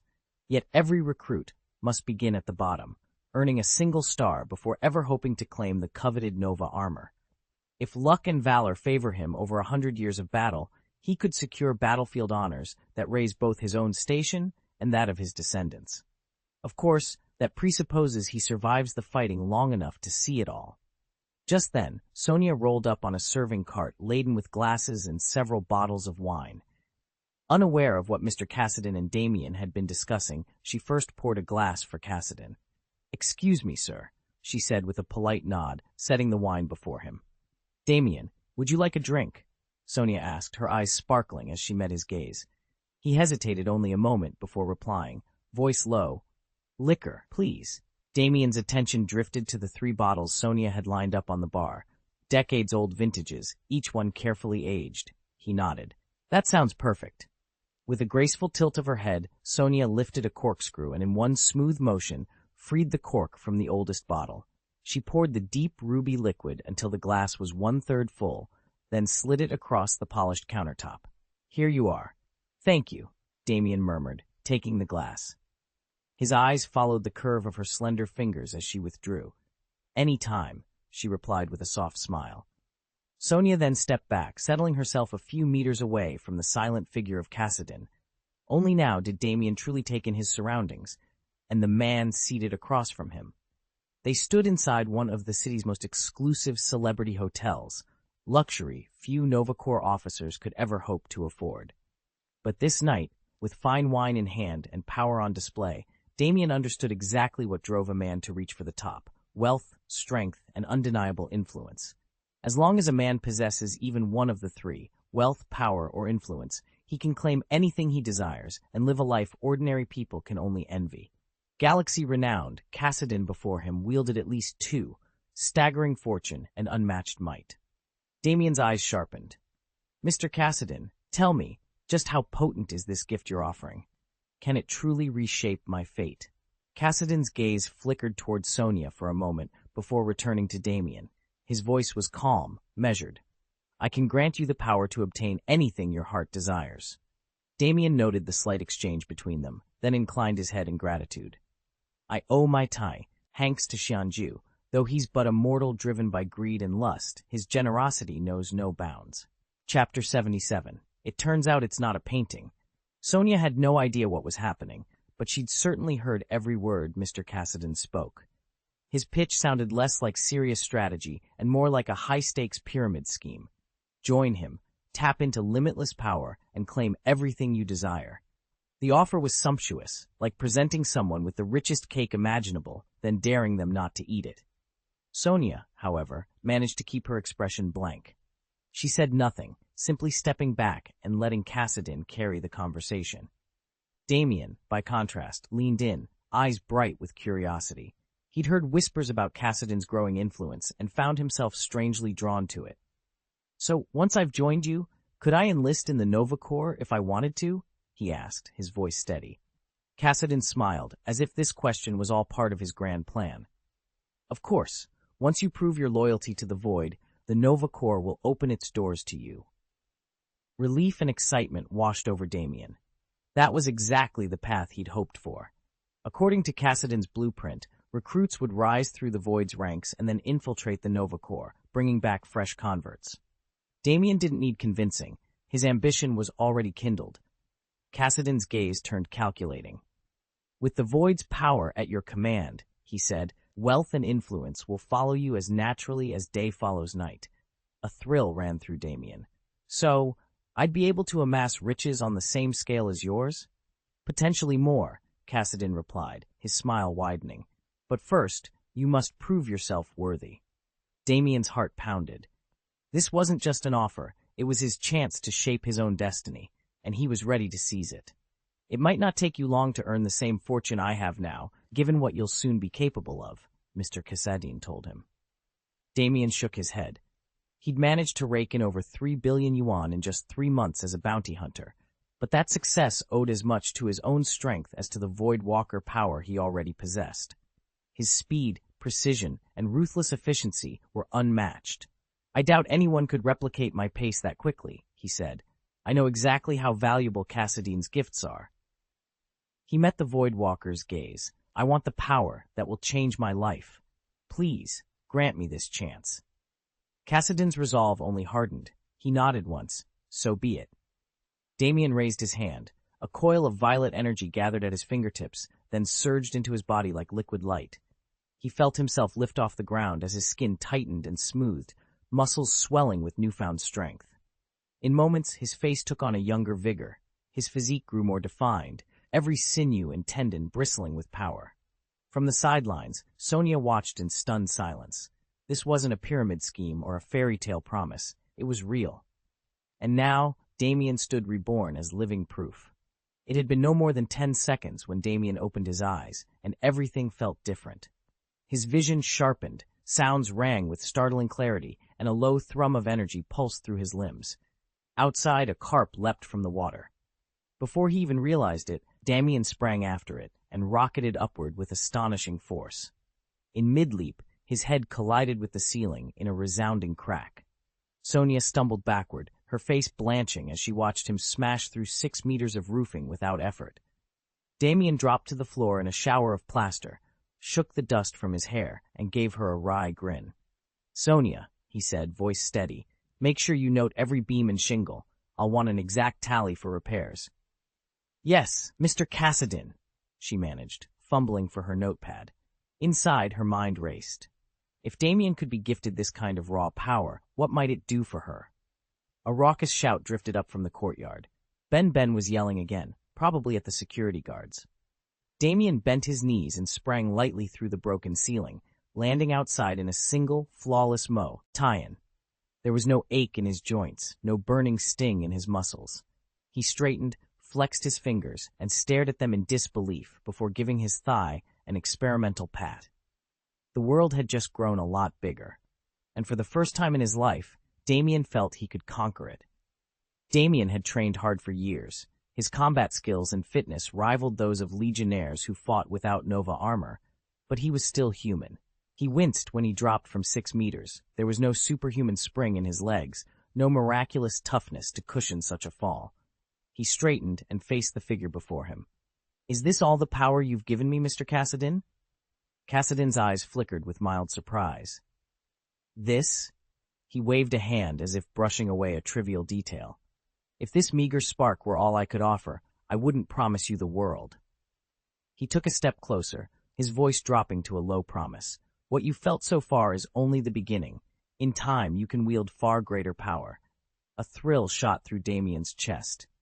Then how do I gain it? A slow, knowing smile curved Cassidon's lips. To command more power, you must first understand the void, and swear yourself to the void faith. He held Damien's gaze. Embrace its truths, and your strength will multiply beyond anything you've imagined. Damien's pulse quickened at the words. The void faith? He echoed them, curiosity and unease warring in his tone. Cassidon's features hardened, a distant gleam lurking in his eyes. For a long moment, he said nothing. Then, as if reciting a sacred vow, he whispered, "Belief is the key. Everything begins there." Confusion swirled through Damien, and for a heartbeat his expression fell blank, an empty mask as he tried to grasp the weight of Cassidon's promise. In a matter of seconds, shimmering tendrils of violet energy streamed down from the sky and poured into Damien's body, reshaping his very constitution. Sonia stood nearby, her eyes flickering with uncertainty as she tried to fathom what was happening. Lord Cassidon remained perfectly still, patiently awaiting Damien's return to consciousness. He had made Damien a promise to bolster his life force and strengthen his body, and now he was fulfilling it. In fact, Cassidon held the power to offer anyone the chance to join the void. If just 1/5 of Shandam Star's inhabitants embraced that gift, the resulting flow of void energy would be immeasurable. Though the 100 million units of void energy needed to claim the Tyrant Alien title still lay ahead, the path to that goal had been set in motion. Once he acquired the Tyrant Alien's power, in this high-tech universe, Cassidon's strength would rise to an unprecedented level. 2 minutes later, Damien's eyelids fluttered open. When he met Cassidon's gaze, awe and trembling reverence filled his eyes. He lowered himself to one knee and bowed deeply. "Thank you, great Lord Cassidon, for granting me the honor of joining the void." Damien's breath caught as he turned and beheld a figure clad in burnished gold, its form vast and shimmering like a galaxy made flesh. Every rune-etched plate, every curve of the armor, mirrored the image of Lord Cassidon himself. Damien had long understood the terrifying scope of the void, and the sheer force Cassidon once wielded, and now he realized the Void Lord was reborn, surging back to full strength. A voice, at once distant and intimate, resonated in Damien's mind. "Since you have pledged yourself to the void, there are truths you must carry with you." Cassidon's words unfolded like starlight across the cosmos. All across the universe, on planets teeming with life or worlds shrouded in silence, beings have come to revere the void. It will not be long before I establish the cult of the void on Xandar. When that day comes, you will stand among its first initiates. He paused, and the golden aura around him pulsed. The divine faith of the void upholds only 3 commandments. Learn them, and never forget them. 1. After you accept the void's gift, you will gain the power to consume any form of energy, cosmic rays, etheric crystals, even the echoes of collapsing stars, and thus evolve to ever greater heights. But you must never devour a living being. No soul is to be swallowed. 2. Your newfound might may ignite conflicts and inevitably death in your wake. Such is the nature of power, yet under no circumstance must you turn that power inward. Self-cannibalism is an abomination. 3. Above all, guard your reason. Do not let lust for power or any other desire overwhelm your mind. A rational servant of the void is unstoppable. An irrational monster is merely chaos incarnate. As the final words faded, Damien felt the gravity of his oath settle into his bones. He bowed his head, resolve hardening within him like forged steel. In that moment, he swore to honor the commandments of the void, no matter where they might lead him. Walk that path, and if you ever become the monster I fear, I swear I'll be the one to end you. Damien's tone was steady, every word precise. Across from him, Dam stared, eyes shining with a mixture of fear and wonder. "There is more," Damien went on, leaning forward. "The great void grants every living soul the chance to embrace it. Show enough devotion, and the void will answer." Dam's breath caught. A slow, triumphant smile spread across his face. "You mean my friends could do this with me? We could all step into the void together, unlock unimaginable power?" "Exactly," Damien said, recalling the ancient words of Lord Cassidy. Remember his teaching, faith in the void is rewarded beyond belief. Overcome with excitement, Dam's grin widened. If this was true, everything he'd hoped for and more lay just ahead. Chapter 78, Determining Factors. I expect to see your talents on display soon. Damien Cassidy studied the youth before him, his voice calm but charged with expectation. The boy bowed deeply, eyes alight with fervor. Master Cassidy, you have given me the chance to change my life. I will not disappoint you. I would brave any trial for Lord Cassidy's sake. Dam straightened and offered a determined nod. Damien noted the almost fanatical devotion in the boy's expression and, though curious, chose not to pry into its origins. Instead, he gave a small, approving smile. Very well. Show me what you can do. Yes, Master Cassidy. With that, Dam rose, delivered one final bow, and hurried from the villa. Only Damien and Sonia remained in the quiet hall. Noticing the hesitation on her face, Damien inclined his head. Feel free to ask whatever's on your mind. Sonia drew a steadying breath, her curiosity finally overcoming caution. Lord Cassidy, you mentioned the void just now. What exactly is it? You could think of it as a symbol, a place, or even a conscious will. Sonia's voice was calm but carried an undeniable intensity. If you put your faith in the void and it answers you, you'll gain a steadily growing power, almost like a new birth, and an extended lifespan to match. You'll cast off the shackles of ordinary logic and peer into the world's deepest mysteries. Damien narrowed his eyes. So, believing in the void grants power without limit, but surely there must be a price? A faint light touched Sonia's eyes. The void offers everyone the chance to join, but nothing comes free. She paused, weighing her words. First, your physical form will begin to grow younger. Eventually, your appearance will stabilize, forever fixed near the peak of adulthood. Damien leaned forward, his tone calm but firm. Let me break down exactly what you're signing up for. First, your appearance will change. If you're not careful, people will notice you're no longer entirely human. Second, your appetite will skyrocket. You'll find yourself burning through more food in a day than you ever imagined. Third, well, those are minor inconveniences compared to the real cost. He paused, letting the weight of his next words settle in the quiet room. The true risk lies in your power itself. It will grow relentlessly, and if you ever lose control, you'll become nothing more than a monster, driven only by hunger, unable to remember who you once were. You'll need ironclad resolve to resist that temptation. Damien shifted slightly, eyes never leaving Sonia's. From now on, you'll continue handling my household tasks, just as you're doing now. But there's more. Whenever I'm away, I need you to keep a close eye on the rest of the Void cult. If any of them descend into cannibalism or break down mentally, I want a detailed report, every scrap of evidence. He spoke plainly, offering no sugarcoating. He trusted Sonia in a way he couldn't trust the others. She was smart, discreet, and utterly dependable. As his housekeeper and his eyes among the cult members, she'd manage his daily affairs and feed him the intelligence he needed.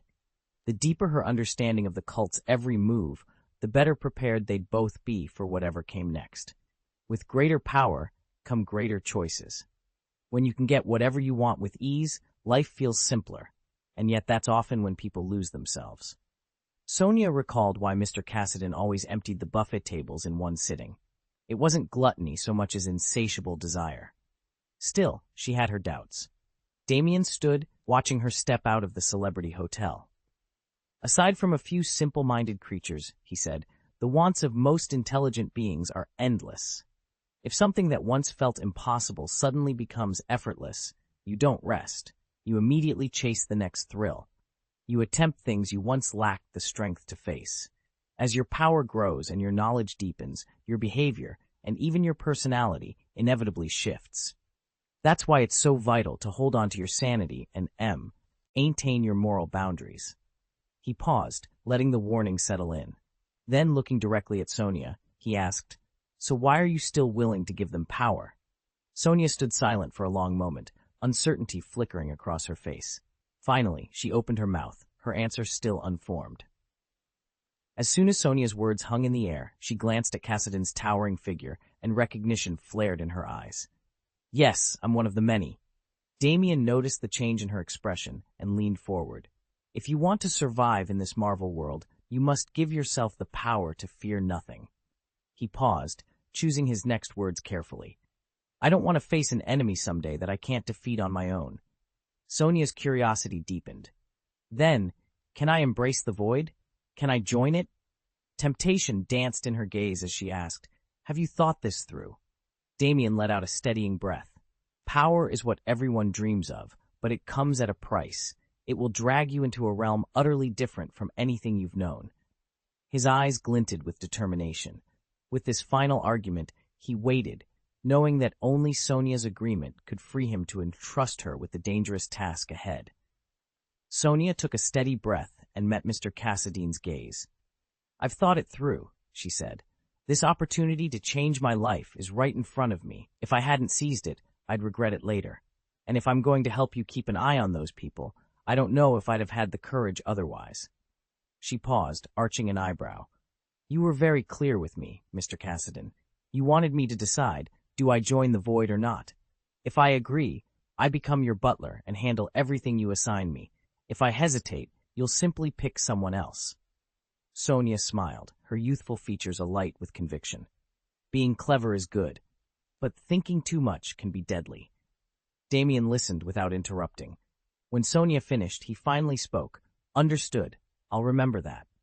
There was a faint warning behind Cassadine's words, but also a note of approval. Sonia nodded in response.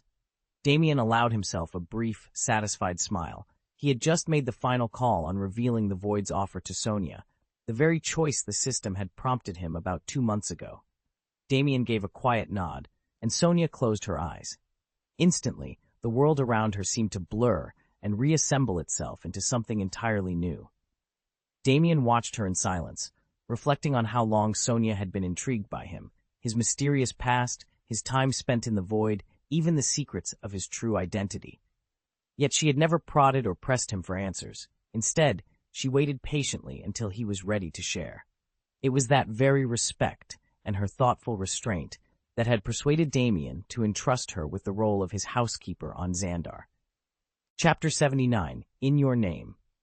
Damien decided against granting Sonia any additional power. Her strength had already surged far beyond expectations, and he feared that an overwhelming influx of energy might warp her character or judgment. After all, Sonia's role was never to stand at the front lines. She was there to handle the little tasks and errands he couldn't attend to himself.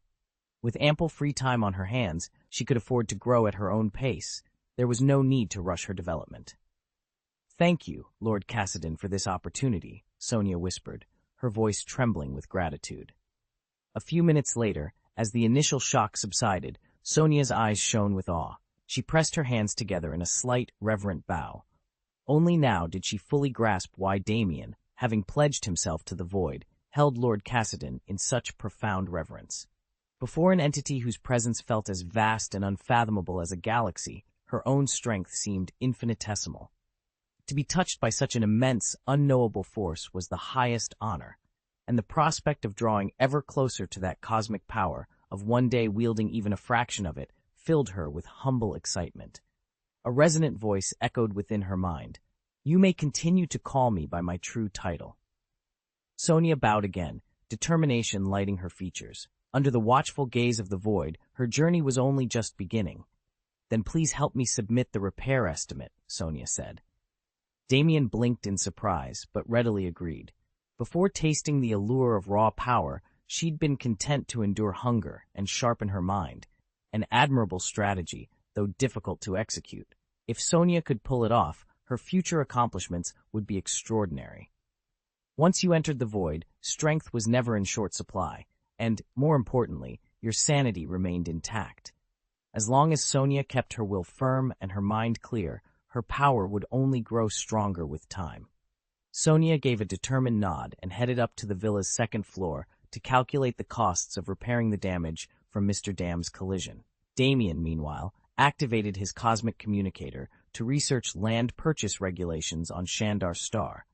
He quickly discovered that for non-Xandar citizens, buying property wasn't easy, and the price tags were astronomical. On Xandar, foreign buyers face strict residency requirements. You must live here at least 5 years to purchase a house, and 10 years with a spotless record before you can buy land. In other words, permanent registration is non-negotiable. Damien Cassadin, however, had never been a stickler for rules, and he needed his land now. He found Sonia in the ledger room, tallying debts. Without preamble, he said, "Sonia, I want you to bid on that parcel of land in your name." She looked up, surprised. The next public auction was in 3 days. "All right," she agreed. "I'll register us then." Damien shook his head. "I can't wait 3 days. Do it today." Sonia's pen hovered over the account book. Rumors would swirl. People might assume she was his kept woman or spread some other scandal. At one time, she'd hesitated over such gossip, but she had seen the power of the void, and everything had changed. If Mr. Cassadin demanded it, she'd carry out his will without question. "Consider it done," she said, closing the ledger. Inside, her heart pounded with anticipation. Together, they would establish the Void Cult's stronghold on Xandar, and no bureaucratic rule would stand in their way. Cassadin's intense interest in the estate should have tipped them off. If he'd planned any trickery, he would have acted long ago. The only logical explanation, then, was that Mr. Relic Cassadin had quietly purchased the property in her name. Luckily, Mr. Damien only punched through the ceiling. None of the decorations or artworks were damaged, Sonia said. "The repair estimate is 6,000 credits. Our maintenance team can have it fixed in about 2 hours. If it gets noisy, you're welcome to step out until it's done." Damien nodded. As Sonia spoke, "Why?" You lifted his communicator and summoned a blue holographic display. He swept a finger across its face, and the system instantly ran the numbers, itemized costs, labor charges, everything. "They'll be here shortly," you announced. Without a second thought, Damien extended his hand. You tapped to authorize the payment, and 6,000 credits vanished from Damien's account. Over the past few months, Damien had thrown himself into every bounty and contract he could find. He'd built up his reputation. Now all he wanted was a little downtime, good food, a comfortable chair, and something light to fill the evenings. Honestly, if it weren't for securing this land, he might never have bothered bidding in the first place. Satisfied, Damien collapsed onto the plush sofa. He reached for the chilled synthal on the table beside him, took a slow sip, and let the tension in his shoulders melt away. 2 hours of quiet renovation sounded perfect. Damien watched Mr. Cassadin, sprawled on the sofa like a beached fish, and immediately understood that no outing was planned for today. He didn't ask why. He certainly wasn't in a position to, but it was clear his employer had no intention of moving. Pulling out his communicator, Damien dialed maintenance and instructed them to bring in sound-insulating film so that the guests wouldn't be disturbed. With that taken care of, he fell back into a chair and waited. A sharp pang of hunger twisted in his stomach. Strangely, the craving felt urgent, yet didn't weaken him. It was more a pressing desire than a true need. In fact, dwelling on it only intensified the feeling.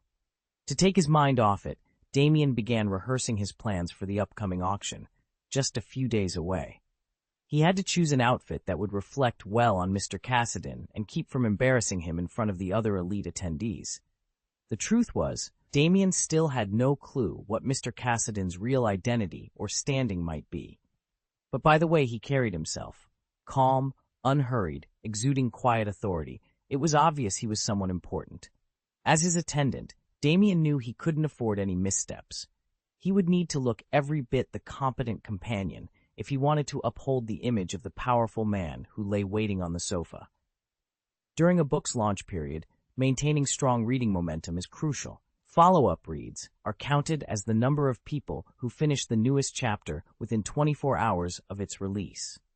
These early bird numbers now carry even more weight in determining recommendation rankings, especially in the increasingly competitive light novel category. If you've been enjoying the story, please keep reading consistently and help us reach more readers. Chapter 80. It's no big deal to eat melons. After Damien left the celebrity hotel, he felt lighter than he ever had before. A steady current of power coursed through him, pushing him to walk faster and faster. He ached to share the news with his friends. If they, too, could believe in the void, they might escape their lifelong fate as mere gatekeepers. Yet Damien resolved to wait a few more days. He wasn't the sort to forget his roots, but he needed to understand the full extent of his new strength before revealing it to his comrades. Only then could he convincingly lead them toward faith in the void. Lord Casaden hadn't given him any direct orders, but the teachings of the void cult were clear. The void offers a chance to everyone. It was now Damien's task to persuade others to accept that chance. The thought brought a smile to his face. He was glad he'd declined the Nova Corps' single offer. Master Casaden had proven he could be trusted. As long as Damien's power continued to grow, nothing would stand in his way. 3 days passed in the blink of an eye. Sonia noticed that Mr. Casaden hadn't stepped outside his chambers even once. Sonia's only official duty was to deliver meals to Mr. Casaden, breakfast, lunch, and dinner, and outside of those brief moments, she was free to rest as she pleased. She'd sampled a few bites of the palace cuisine, and what had at first seemed like merely satisfying flourishes of flavor quickly revealed a startling property. Each mouthful brimmed with an almost magical energy. The more she ate, the more invigorated she felt, and the more her body began to change, imperceptibly at first, then more noticeably over time. Still, Sonia knew she couldn't indulge her curiosity too openly. She worked for celebrity hotels, surrounded by colleagues and frequent guests who would notice if she suddenly overate or started growing stronger overnight. Although it was a constant challenge to resist the enticing pull of those enchanted dishes, she treated the temptation like a high-stakes test of her self-discipline. Day after day, she restricted herself to exactly the same portions she'd always eaten. Today, however, was anything but ordinary. The grand auction of the Xandar Star was set to begin at dusk. Sonia stood before her mirror, smoothing the folds of her pale blue evening gown. The strapless bodice featured delicate silver filigree, tracing patterns as intricate as the constellations themselves. Her long blonde hair had been swept up into loose curls that framed her face and cascaded down her back, accentuating the graceful lines of her neck and shoulders. Every detail of her appearance was meant to project confidence and poise, qualities she would need in abundance once the bidding war for the prized relic began. "How much does this dress cost?" Damien asked, genuinely surprised. Sonia had shed her usual demure look for something far more daring, an elegant, form-fitting gown that showcased every curve, and she smelled of warm vanilla and jasmine. "If you're really going to buy land in my name, a bit of showmanship is only fitting." She gave him a knowing smile. "Honestly, it's almost nothing. Mr. Casaden insisted on something pleasing to the eye, so we spared no expense on the design." Damien studied her, impressed. Celebrity Hotel catered exclusively to the successful, and every villa manager was judged on appearance, poise, education, etiquette, and more. Only the very best, those who passed rigorous annual reviews, earned the privilege of representing the hotel. With 10 years of flawless service behind her, Sonia had every reason to be confident. Damien nearly told her he was here only to bid in an auction and didn't require such extravagance, but instead he simply said, "It does look exceptional." "You can always send me the bill later," Mr. Casaden said. Damien waved off the offer with a casual smile. "Thank you, Mr. Casaden." He knew better than to press the matter. Sonia had insisted on taking care of these superficial arrangements herself. Mr. Casaden hadn't arranged any transport on Xandar, so she'd volunteered to oversee it. "The auction begins in an hour," Mr. Casaden continued. "Your car is ready and waiting downstairs." Sonia returned his gaze with a soft, approving smile. Damien nodded and followed her down the marble steps. Once they emerged from the grand hall, Sonia's transformation was nothing short of breathtaking. The innocent, approachable young woman they'd known was gone, replaced by a poised, utterly captivating hostess. The staff, many of whom had worked alongside her for years without ever seeing this side, paused in surprise. Their curiosity deepened further when they realized whom Sonia walked with, the reclusive Mr. Casaden, guest of Villa 7777. Though rumors of his residence had swirled ever since his arrival, none had ever beheld him stepping out of his villa. Until now. Damien had never heard of any party at House 7777, let alone one where a handful of society's most celebrated beauties were invited to spend the night. All he knew were the rumors. Casaden kept his distance from women, wasn't interested in entanglements. Yet there she was, Sonia, posing confidently at his side, and every eye in the room was on them. Damien felt the stares, but didn't interrupt his stride. He simply walked outside, where a sleek West black luxury sedan sat waiting. The driver, an elderly man in a crisply tailored suit, stood at rigid attention. Though his hair was streaked with gray, his posture was so measured and assured that he looked more like a manager than a chauffeur. As Kassadin and Sonia drew near, the old man stepped forward and quietly opened the rear door. Without a word, Kassadin and Sonia slid into the back seat, and the car eased away into the night. A few yards behind them, two well-dressed socialites lingered on the sidewalk, whispering. For years, dozens of men have tried to court Sonia, and all failed, said the taller woman, arms crossed. How on earth did Kassadin manage it so quickly? Her companion shrugged. Have you been living under a rock? Everyone's talking about Kassadin. Talking? His reputation stretches to the far side of Xandar, doesn't it? Ha! Forget just Xandar. His legend reaches planets light years away. The first woman rolled her eyes. I'm so swamped with work, I barely have time to catch up on Xandarian politics, let alone gossip from the outer systems. Then let me fill you in, the other replied, a gleam in her eye. He's the galaxy's top Tier 3 bounty hunter, nicknamed the Void God because his power borders on divine. Tales of his exploits spread from Nova Prime all the way to the Rim colonies. Void God? The first woman sounded skeptical. That has to be exaggeration. It's not, her friend said with quiet confidence. In our line of work, you learn to recognize legends when you see one. They fell silent as the sedan slipped into the shadows, leaving behind nothing but a faint echo of its engine, and the electric charge of whispered rumors that would ripple through every high society salon on Xandar. More powerful than some senior Nova Corps officers? One woman asked, her tone laced with disbelief. I can't confirm it, another replied, lowering her voice. But if you don't believe me, just check the interstellar rumors about Kassadin. In the elegant lobby of the celebrity hotel, a circle of stylishly dressed attendants leaned in, trading gossip with guarded smiles. They were friends and rivals at once, each vying for the best performances and the highest tips, so even their whispers were measured, careful not to invite trouble. Curious, a few of them discreetly pulled up Kassadin's dossier on their tablets. On Xandar, his name scarcely registered, but elsewhere in the galaxy, the stories were chilling. Whispers spoke of feats that outmatched even the Nova Corps' most seasoned officers. But honestly, one of the women said, glancing toward the mezzanine balcony, this is the first time I've seen Sonia off duty, in a dress no less, mingling with guests. It really is unprecedented, another agreed, leaning back in her chaise low. She's been here 10 years, a third added, and I've never seen her behave like this before.